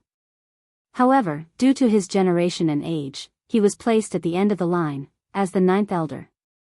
Upon becoming an elder, besides the title, the family benefits and treatment also correspondingly improved. For the specific obligations of an elder, Lu Changxing needed to speak with the new family head, Lu Miaochang. 9th elder. Hearing this ranking, Lu Changxing smirked with a smile, his thoughts inadvertently turning to the elders ranked by bags. Husband, the transmission talisman you gave me also brought news last month. Lu Miaoyan conveyed that a woman had come looking for Lu Changxing last month. After chatting with her for a while and learning that Lu Changxing was in seclusion, the woman then left for the Red Leaf Valley Market. Yuner, thank you for your hard work. Upon hearing this, Lu Changxing nodded, understanding that it was Xiao Xie who had visited. But he had a pile of matters at hand and wasn't in a rush to go to the Red Leaf Valley Market just yet. First, he sought out Lu Miaochang to confirm the specifics involved with these so-called elder duties. Lu Miaochang told Lu Changxing that the main duties revolved around talisman affairs. Then there was cultivating talisman path apprentices, overseeing the profits and losses of the talisman shops in the various marketplaces, along with some other trifles. After hearing this, Lu Changxing immediately refused to involve himself with the talisman shops, advising the Lu family to find someone else to manage them. He didn't want to get too involved with the core interests of the Lu family, nor did he have the spare time for it. After all, he didn't even have time to manage his own shops. Once they roughly finished their discussion, Lu Changxing informed Uncle Fu at Qingzhou Villa that he would be teaching in 3 days. After taking care of all these matters, Lu Changxing went back home to spend time with his wives, continuing with his grand endeavor of parenting. In the blink of an eye, another half a month had passed. During this half month, Lu Changxing basically didn't cultivate, he was focused on parenting. As for how many more children he would have, that would require some time to determine. One day, Lu Changxing suddenly felt a surge of pure spiritual power infusing into his own body. What is this? Lu Changxing was somewhat surprised, unsure where this spiritual power came from. It took a moment before he realized it was his son, Lu Xianji, who had made a breakthrough to the second level. But this bit of cultivation is like pouring a jug of water into a pond for me at the moment. Lu Changxing lightly shook his head. After briefly showing concern for his son, he told his wives that he needed to make a trip to the Red Leaf Valley Market. Before heading to the marketplace, Lu Changxing paid a visit to his father-in-law, Lu Yuanding. It wasn't that there was anything in particular, he simply wanted to take his daughter Lu Qingzhu to visit her mother.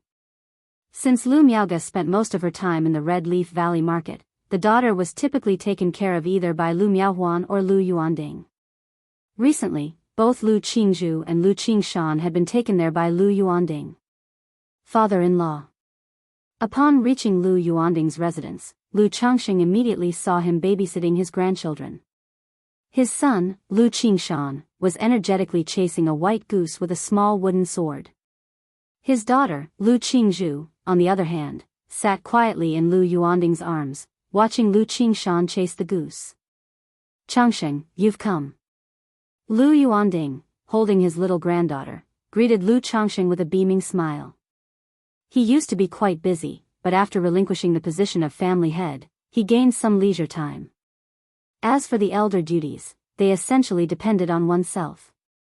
If one were willing to delegate authority, it wouldn't be too busy, so he also had the leisure to spend time with the children.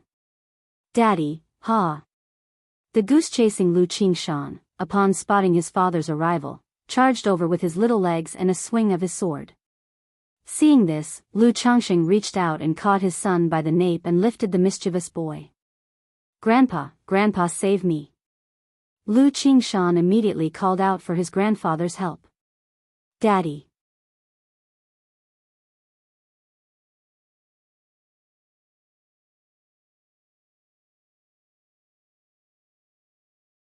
Chapter 350, The Effect of the Seven Luminaries Heart Lamp, Elder of the Nine Bags. The problem is that this son is too lively and always needs to be watched over. Unlike his daughter Lu Qingzhu, who is usually quiet and well-behaved, not causing any fuss, very clever. Alright, since you want to go, let's go together. Thinking that he rarely spent time with the child, Lu Changxing still nodded in agreement. Seeing that Lu Changxing intended to take both children, Lu Yuanding also mentioned that he just happened to be visiting the Red Leaf Valley Market and would accompany Lu Changxing. Although the Red Leaf Valley Market was relatively close, he was still somewhat worried about the two children, who were not yet 4 years old, being taken out by Lu Changxing alone. Hearing this, Lu Changxing naturally couldn't say anything. With Lu Yuanding there, at least someone would help look after the children, saving him from a headache. Soon after, the two men each carried a child and rode the Iron Feather Eagle to the Red Leaf Valley Market. Half a day later, the two arrived at the Red Leaf Valley Market. The Red Leaf Valley Market now had a much larger crowd than before. Lu Yuanding told Lu Changxing that the 4 big families planned to hold an auction every year starting next year, to attract more loose cultivators.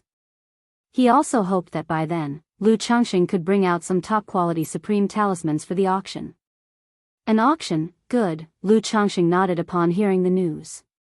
Now that the Red Leaf Valley had been open for 3 years, the flow of people had reached a small bottleneck. To attract cultivators to come, naturally something had to be offered.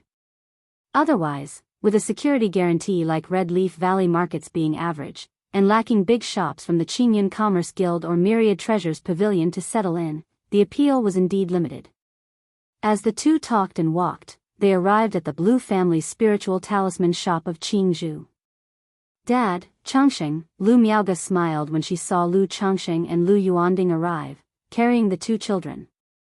Immediately after, the group, along with the children, strolled around the market, enjoying themselves. After wandering around for a long time and finishing their meal, Lu Yuanding gave the couple some space and took the two children back to the Lu family's compound.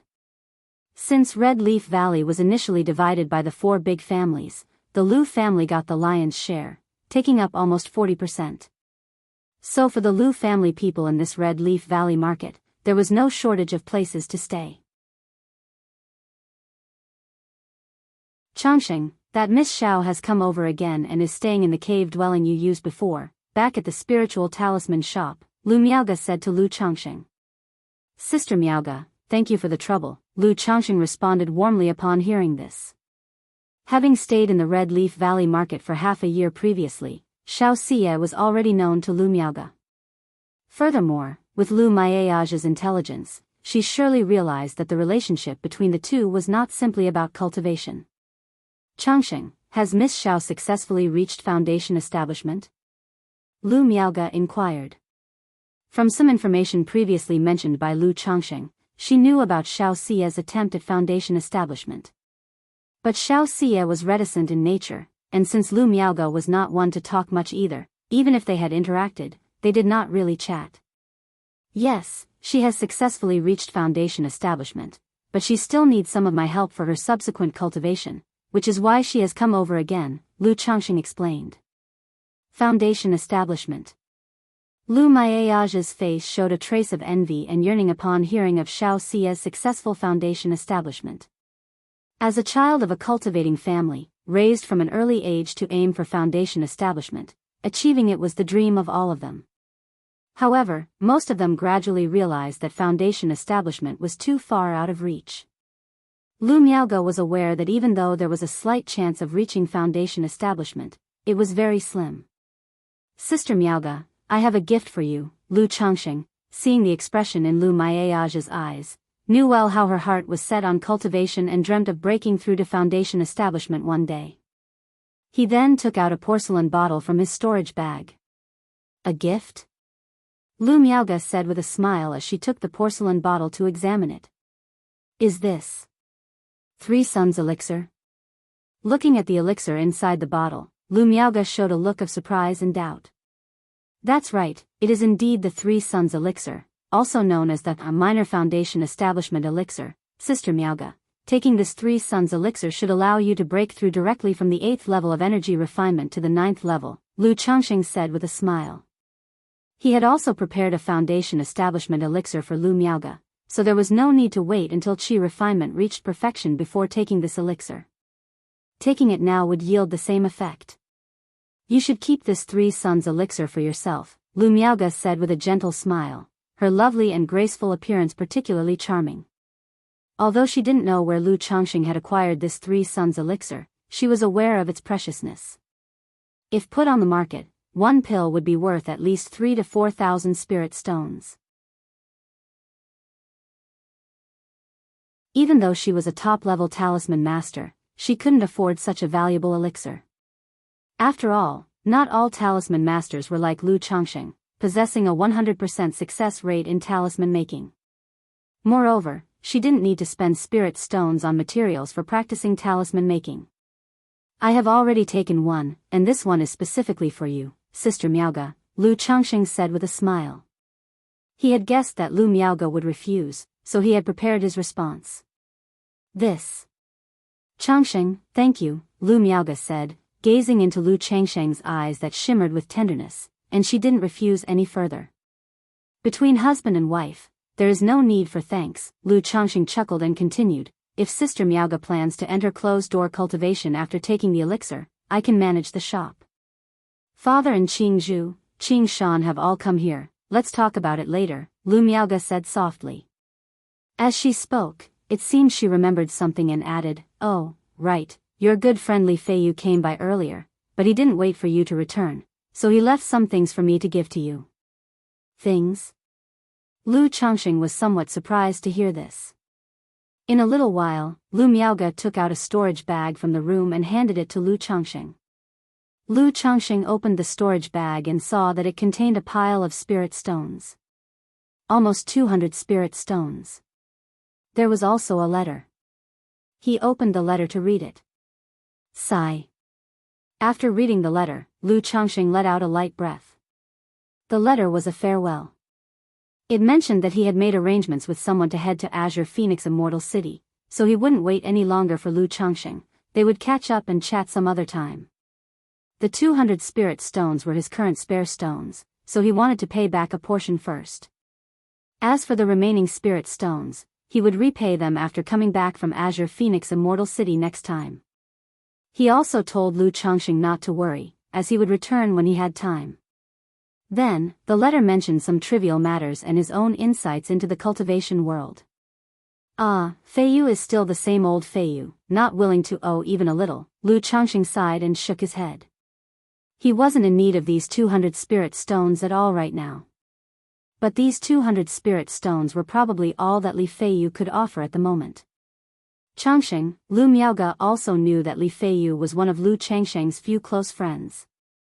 They had come to the Lu family together and shared a deep friendship. Fine, just feeling a bit emotional. Lu Changxing shook his head slightly, not hiding the matter of Li Feiyu from his wife. Sometimes, having someone close to talk and confide in could make one feel much better. Since he was harboring many secrets, he would not hide ordinary matters from his wife. Sister Miaoge, it's getting late. After talking for a long time, Lu Changxing, gazing at his wife's soft, beautiful, and stunning countenance, suddenly spoke. Immediately, he supported his lovely wife's slender shoulder and captured her full, moist, soft lips, extracting sweetness. Let's go to the room. Lu Miaoge didn't expect that while they were having a good conversation, her husband would suddenly turn romantic. Her eyelashes quivered slightly, then her arms encircled her husband's neck, and she gasped, speaking in short breaths.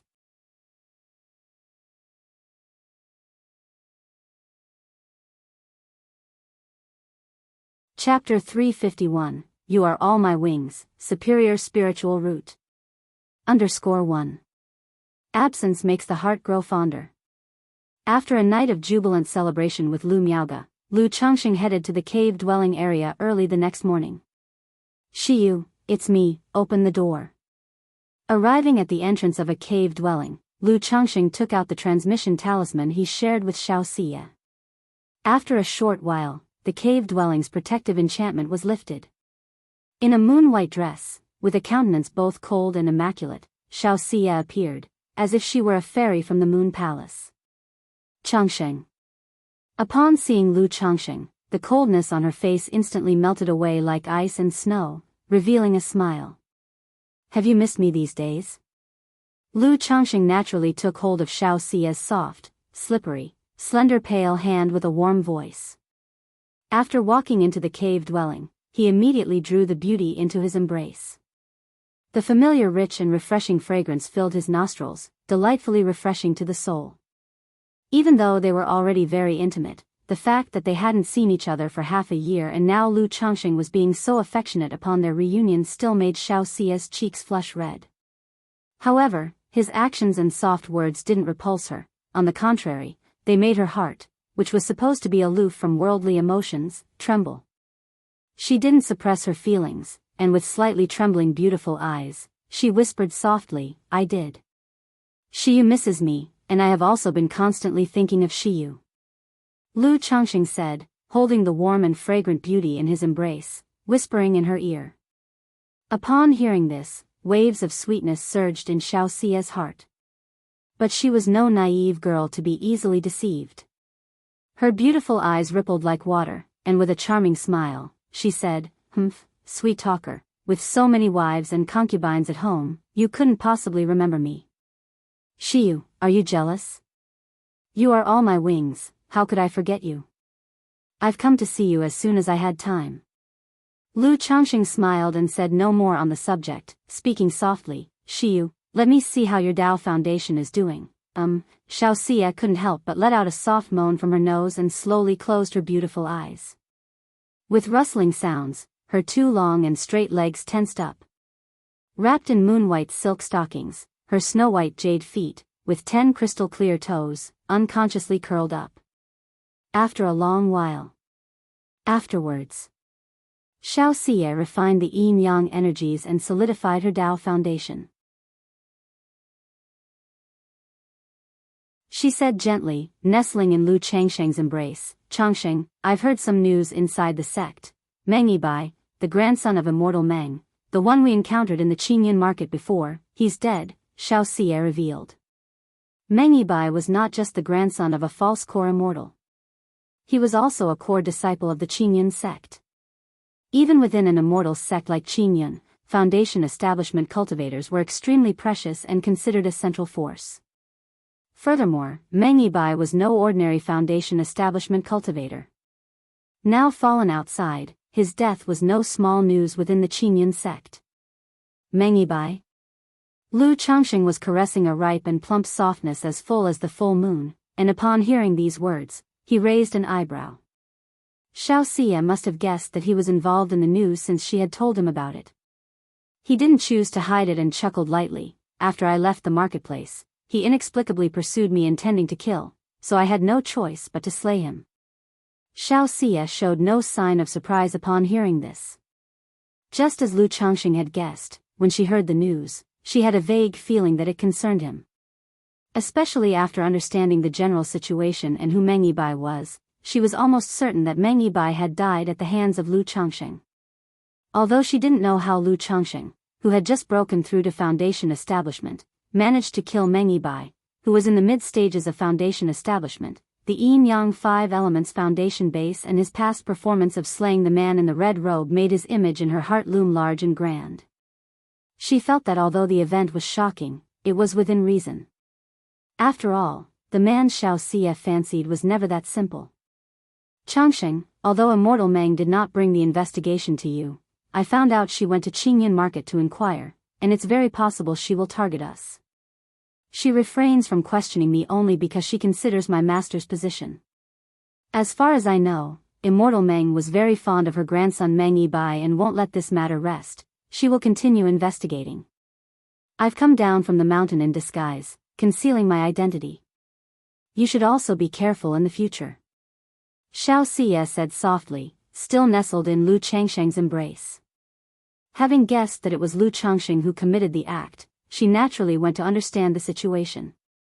Knowing that Lady Meng had immediately left the Qingyun sect to investigate after Meng Yibai's death and had gone to Qingyun Market, it was possible that she and Lu Changxing could end up on the suspect list.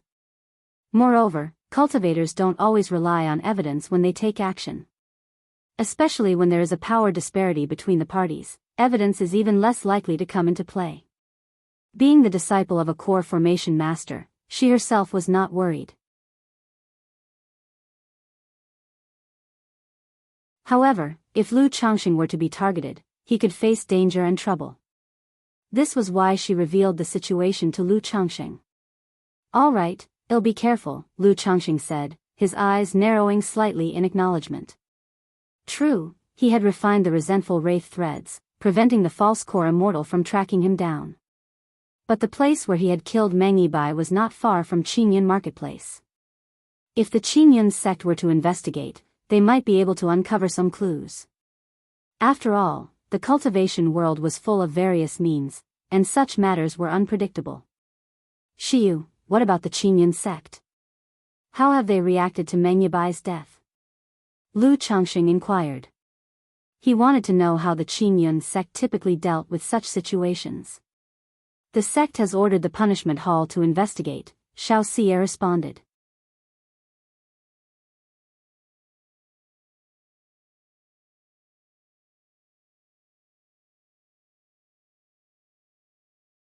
While living a fulfilling life in the Red Leaf Valley Market, Lu Changxing did not forget his wives and concubines at home. After speaking with Lu Miaoge and Xiao Xie, he returned to Qingzhou Mountain. After all, his main base was still at Qingzhou Mountain. He also always remembered his initial resolve, firmly adhering to two principles of endeavor: properly nurture the children, properly father children.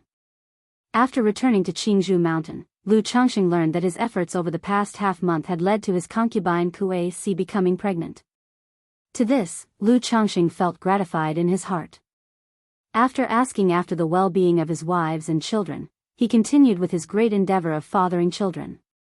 After staying on Qingzhou Mountain for more than half a month and another maid becoming pregnant, Lu Changxing rode the Iron Feather Eagle and headed for Rui Prefecture. One reason was to check on his wives and children.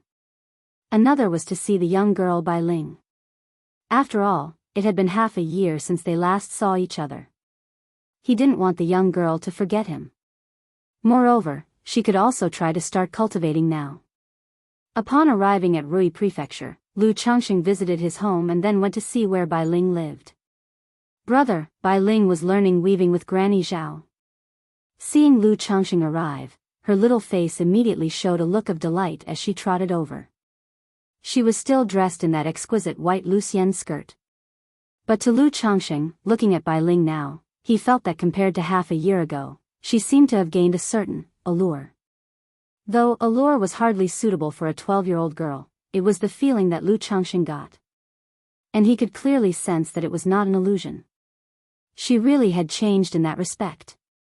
This led Lu Changxing to speculate that it must be related to Bai Ling's physical condition. After all, he had previously observed her eyes reflecting a ripple of the mental spirit, slightly absent-minded. Master. Granny Zhao, seeing Lu Changxing, spoke respectfully. She knew that her current way of life was all thanks to the fortunes of Bai Ling. So she always presented herself with proper regard to her status, and routinely encouraged Bai Ling to keep Lu Changxing in her thoughts. How has little Linger been doing lately? Lu Changxing nodded and then, looking at the little lass in front of him, rubbed her hair tied in twin ponytails and asked warmly. Linger has been so happy lately. Not only do I have delicious food, but Wuyo, Sheila, and Rui also take me out to play. Bai Ling looked up happily, recounting the details of her life. Having not seen Lu Changxing for half a year, she missed him deeply. Not only did Lu Changxing save her, but he was also like a ray of light that gradually healed her scar-filled heart. Because of this, she felt a special affection for Lu Changxing. Little Linger, do you remember brother once told you that you have a celestial fate? Lu Changxing listened to Bai Ling's words. After chatting for a long time, he spoke. Brother, can Linger really cultivate? Bai Ling asked with bright eyes, full of hope at his words. Over the past half a year, although she mostly stayed at home, because of Lu Changxing's instructions, people like Lu Wuyo, Lu Sheila, and Lu Rui would come to keep her company and play with her. Through this, she gained a bit of understanding about Lu Changxing, celestial fate, and cultivation. Therefore, she always anticipated that she truly had a celestial fate, so she could cultivate and stay by Lu Changxing's side. Of course, how could brother deceive you? Lu Changxing smiled and took Bai Ling towards the Lu residence. At the back courtyard of the Lu residence, he had set up a modest spirit gathering array, whose spiritual energy was enough to facilitate the meditation of cultivators in the early to middle stages of energy refinement. Walking on the streets, when passers-by went by, Lu Changxing saw Bai Ling look somewhat timid, clutching his hand tightly.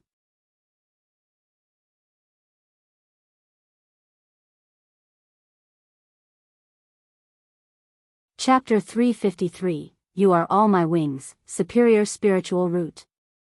Clearly still suffering from social anxiety, she is shy with strangers. She understood that the other person appeared normal and natural only in front of her. Once she left home and faced strangers, her social anxiety would be triggered again. Lu Changxing also knew that this was a psychological trauma. It was not something that could be completely healed in a short time. It's okay, your brother is here, Lu Changxing pinched her small hand and said to her gently. While looking at Lu Changxing's handsome and spirited face and listening to his words, Bai Ling felt as if a spring breeze was caressing her face, bringing a sense of peace and tranquility to her heart, dispelling her fears. They arrived at the backyard of the Lu residence where a small spirit gathering array was set up, and Lu Changxing began to teach Bai Ling the returning origin technique. This cultivation technique was attributeless. Not only was it simple for beginners, but it also made it convenient to switch to other cultivation techniques later on. After Lu Changxing's half-day of explanations, Bai Ling had understood the methods of cultivation. Through her efforts, she was able to sense nature's spiritual energy and started trying to draw it into her body. This spiritual energy is so harmonious. Lu Changxing watched as Bai Ling sat cross-legged, her little face focused and serious as she absorbed nature's spiritual energy, a look of surprise in his eyes. As a foundation establishment cultivator, he could clearly detect the spiritual energy meandering through the air. And the speed at which Bai Ling was drawing the spiritual energy into her body was of a very high caliber. He watched over her quietly as she practiced her cultivation. Brother, I did as you said, allowing the breath to flow through here, and then I held it here. After half an hour, Bai Ling opened her eyes and gestured with her hands as she spoke. Just half an hour to refine the first strand of spiritual energy, and this within the humble spirit-gathering array of the mortal world. Lu Changxing was somewhat shocked. He still remembered that he, with only a 9th grade spiritual root, had spent an entire night at Qingzhou Villa to cultivate his first strand of spiritual energy. So it seems that Bai Ling's spiritual root is at least of high quality. Or even if it isn't a high-quality spiritual root, her constitution may enable her to cultivate at a speed not inferior to those with high-quality spiritual roots. Lu Changxing made a judgment in his mind. He had previously examined Bai Ling's body with his divine sense. But Bai Ling's condition was quite special. It made it impossible for him to discern the state of her body or the quality of her spiritual root. He didn't even understand what was the deal with the snake scales on her hand. "Brother?" Bai Ling saw Lu Changxing staring at her, lost in thought, and called out softly. She was worried that she had done something wrong and disappointed him. "No, it's nothing, little Linger, you did really well to achieve this so quickly." Lu Changxing came back to his senses, ruffled her little head, and said with a warm smile. "Hee." Bai Ling, hearing his words, immediately showed a happy and contented smile. "Should I take Bai Ling to Qingzhou Mountain?" Lu Changxing pondered internally. In the mundane world, although there was the small spirit-gathering array, it wouldn't affect early-stage cultivation. But it still couldn't compare to Qingzhou Mountain. Moreover, taking Bai Ling to Qingzhou Mountain would make it easier for him to monitor her condition and cultivate their relationship. After thinking it over briefly, Lu Changxing decided to take Bai Ling back to Qingzhou Mountain. It was ultimately somewhat inconvenient in the mundane world. Furthermore, given Bai Ling's condition, she would have to be taken to Qingzhou Mountain sooner or later. It might as well be now. Besides, Bai Ling's rate of cultivation suggested she had at least a high-quality spiritual root, which made him uneasy about leaving her in the mundane world. Even though the mundane world would not have any powerful cultivators, one must always guard against the unexpected. What if a powerful cultivator happened to pass by, saw Bai Ling's unusual talents, and took her away? At Qingzhou Mountain, at least, it would be much safer. Ah, if only I had my own spiritual land, my own home, things would be so much more convenient and stable. I wouldn't need to be so busy all the time, running from place to place. Lu Changxing suddenly thought. If he had his own spiritual land, situations like Bai Ling's would be much more manageable. Xiao Xie wouldn't need to live in the Red Leaf Valley Market all the time. And for offsprings without spiritual roots like Lu Pingan, once they reached adulthood, they could live in a small village or a small town on the spiritual land. Indeed, at a certain point, one really does need a home of their own. Lu Changxing sighed inwardly. He then informed Bai Ling that he was preparing to take her to another home of his. Upon hearing this, Bai Ling was also very happy. It was just that she felt a bit reluctant to leave the few friends she had just made, Lu Wuyo, Lu Shila, and Lu Rui. After all, when she was in the village, she had always been despised, labeled a monster, and never had any friends. Now that she had finally made a few, the prospect of parting and not seeing them for a long time saddened her. "It's okay, brother will come to visit them when I have time, and I can bring you along then," Lu Changxing ruffled the little girl's head and said with a smile. He hadn't expected that in only half a year, Bai Ling would have formed a friendship with his daughters.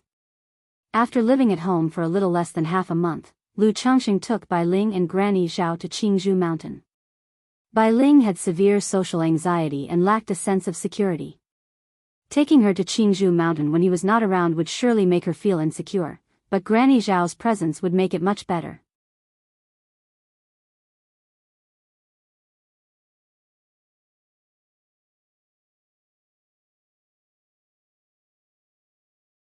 "I am now an elder of the family, it's only right for me to make some contributions to the family," Lu Changxing said with a smile. First-grade supreme talismans and second-rank talismans are very rare for ordinary cultivators. Usually, they would need to reserve or scramble to buy them. But to him, they were just a matter of a few spirit stones in cost. Lu Yuanding was deeply touched when he heard this. after all. In his eyes, although Lu Changxing was proficient in the talisman path, he was still a first-grade talisman master. He had not yet advanced to a second-grade talisman master. It must not have been easy to create so many premium supreme talismans. It certainly took a lot of time and effort. He might even have made a loss while making these talismans. He felt moved as he looked towards Lu Changxing and said, "Changxing, I heard from Miaoga that she was able to break through to the 9th level energy refinement because you gave her an elixir medicine. It's a good intention, and I, as a father, am delighted about it, but you should consider your own situation more. With so many wives and children depending on you at home, the expenses are already large. Don't be wasteful like that in the future." Lu Yuanding said to Lu Changxing earnestly. Originally, he was quite unhappy that Lu Changxing married 2 of his daughters at once. But over time, seeing that Lu Changxing treated both of his daughters well, and did not treat his own daughter as a mere breeding tool, his unhappiness gradually faded away. He began to treat Lu Changxing as a son. So he also hoped that Lu Changxing could cultivate properly, not to waste resources and hinder himself. He had also heard about Lu Changsheng's way of raising children. As soon as a child was detected with a spiritual root, he would buy elixir medicines that solidified their foundation and cultivated their essence. All wives and children regularly consumed spirit rice and spirit food. This made him shake his head involuntarily. Even though Lu Changxing was a talisman master, with a rewarded 100 acres of spirit field by the family, a spiritual talisman shop in Red Leaf Valley Market, and a cave dwelling, his finances wouldn't hold up with such expenditures. Changxing understands that elixir medicine was obtained coincidentally, and since I don't have a use for it right now, I gave it to Sister Miaoga, Lu Changxing said, smiling. Lu Changxing replied with a smile. It's good to have that intention, but still, your cultivation level should be the priority. Once you advance to second-grade talisman master, save up more spirit stones. Maybe then you can go to Immortal City and try to purchase a foundation establishment elixir to attempt foundation establishment, Lu Yuanding said. He certainly knew about Lu Changsheng's breakthrough to the energy refinement late stage. Breaking through to the energy refinement late stage in his 30s, even with a 9th-grade spiritual root, there was a hope of attempting foundation establishment. Although this hope was extremely slim. But at least there was a slim chance. Father-in-law, you know that I'm not a man of great ambition, so I'm not interested in the elusive prospect of foundation establishment. Rather than spending so many spirit stones on a slim chance of foundation establishment, I'd rather spend them on the children. Maybe one of these children will be able to reach foundation establishment in the future. Lu Changxing grinned and said. He naturally knew that Lu Yuanding meant well, trying to comfort him. Spending all the spirit stones on his wives and children would burden himself. But there was no way he could be candid about these matters, so he continued to maintain his stance. "Sigh, as long as you're aware of it, that's fine," Lu Yuanding replied, giving up on persuading further. He then changed the topic, saying, "Time flies so fast, in 2 more years, Qing Shan and Qing Zhu will also be of age to test for their spiritual roots. I think Qing Shan is quite bright, he should have a spiritual root, and a good one at that."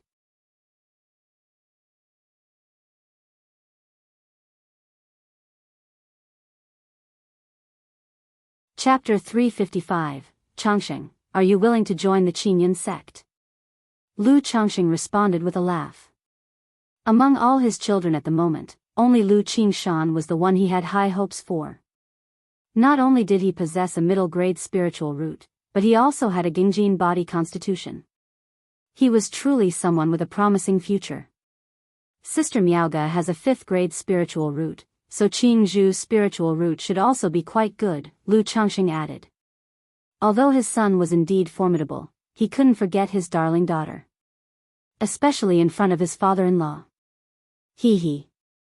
Upon hearing this, Lu Yuanding also revealed a smile. But there was still a trace of worry in his eyes. After all, it was common for children not to inherit spiritual roots even if both parents had them. In the blink of an eye, more than a month had passed. During this period, Lu Changxing had 3 more children. It's worth mentioning that Bai Ling had completed qi refinement and broke through to the first layer 5 days earlier. In just over a month, without relying on any elixir medicines, she made a breakthrough, which surprised Lu Changxing. He couldn't help but lament that sometimes the difference in talent between people was even greater than that between humans and orangutans. At the same time, his expectations for Bai Ling's future grew even more. Inside the practice room, another drop of liquid mana has been condensed. Lu Changxing, who was sitting cross-legged, opened his eyes and exhaled softly. My cultivation involves either dual cultivation or popping pills. It feels like I'm taking shortcuts. But with the 7 luminaries heart lamp burning mana and purging elixir toxicity, solidifying the foundation, my mana is quite orthodox and upright, so it's not really a crooked path, Lu Changxing contemplated as he looked at the liquid mana in his Dan lake and shook his head. After leaving the practice room and informing his wives and concubines, he prepared to head to the Red Leaf Valley Market. He had been at home for quite a while now and needed to transfer the yin-yang energies to Xiaoxia as well.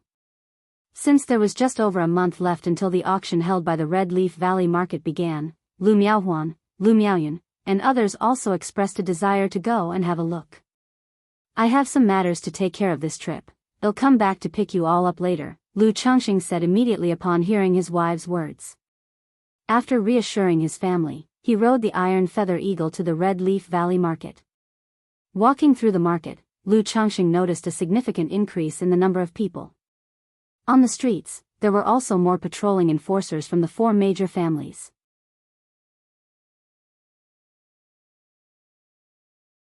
This was clearly due to the upcoming auction. If at this time, some demon cultivator or heretic cultivator decided to cause trouble, I'm afraid the market might not recover for 3 to 5 years. But with the patriarch of the Yu family presiding over the event and the ancestors of the 4 major families coming, I doubt anyone will make a scene, Lu Changxing thought to himself. He also knew that running a marketplace was not simple. Upon arrival at his Peace Talisman Hall, he inquired about the overall situation of the shop from Gao He and looked over the accounts. Aside from the supreme talismans he supplied himself, the shop made a profit of roughly 200 spirit stones a month from selling and purchasing low-grade talismans and materials like talisman paper and spiritual ink. This amount was not much, but it was acceptable. If including the 3 supreme talismans he provided each month, it was about 800 spirit stones. While chatting with Gao He, upon learning that his supreme talismans were in demand and had a good reputation, Lu Changxing thought for a moment and increased the monthly allocation from 3 to 5. It wasn't that he didn't want to earn more money. It was that his talismans were indeed limited. Every time he went into seclusion or was busy, there was no time for talisman making. He could only consume his inventory. Moreover, he had to provide a batch of talismans to the Lu family each month. If he supplied his shop with a large quantity of talismans while also providing for the Lu family, it would seem like his success rate in talisman making was too high. So, he had to take it slow. Once he revealed himself as a second-grade talisman master, he would gradually increase the number of supreme talismans. After looking over the accounts and knowing that his shop was on the right track and profitable, Lu Changxing didn't inquire or worry too much. He planned to throw his children into the shop in a few years for their own experience. Afterward, Lu Changxing visited the Lu family's spiritual talisman shop, chatted, and dual cultivated with his wife Lu Miaoga to deepen their affection. After spending time with Lu Miaoga, Lu Changxing went to visit Xiaoxia in their dwelling. Among all his wives and concubines, it was only with Xiaoxia that dual cultivation was most delightful and effective. And with his help of yin-yang energies, Xiaoxia's Dao foundation finally showed some improvement. They could see that the cracks and crevices in her Dao foundation were beginning to heal slightly. Lu Changxing and Xiaoxia estimated that about 30 more sessions were needed to completely repair the damage. Afterward. Shiyu, in some time, the Red Leaf Valley Market is going to hold an auction event. Take these talismans and put them up for auction. Lu Changxing, holding Xiaoxia, took out a stack of second-rank talismans from his storage bag. He didn't have many spirit stones, just over 6,000, all of which he had acquired from Meng Yi Bai. But spirit stones get used up so quickly. With the auction ahead, Lu Changxing planned to use this opportunity to sell a batch of talismans.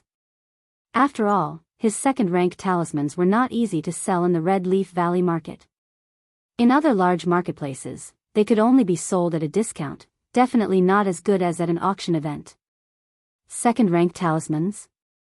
Xiao Xie was surprised to see Lu Changxing take out a stack of about 20 talismans. She then asked, "Changxing, did you draw these talismans yourself, or?" She was aware that Lu Changxing was a talisman master, but she didn't know the extent of his talisman-making skill. Only during their decade-long agreement had Hong Yi mentioned that Lu Changxing was a top-grade talisman master. But this sudden appearance of so many talismans made her feel as if Lu Changxing had drawn them himself. You're tuning in to the Romantic Tales YouTube channel. Don't forget to subscribe and join us on this journey to catch the most captivating stories.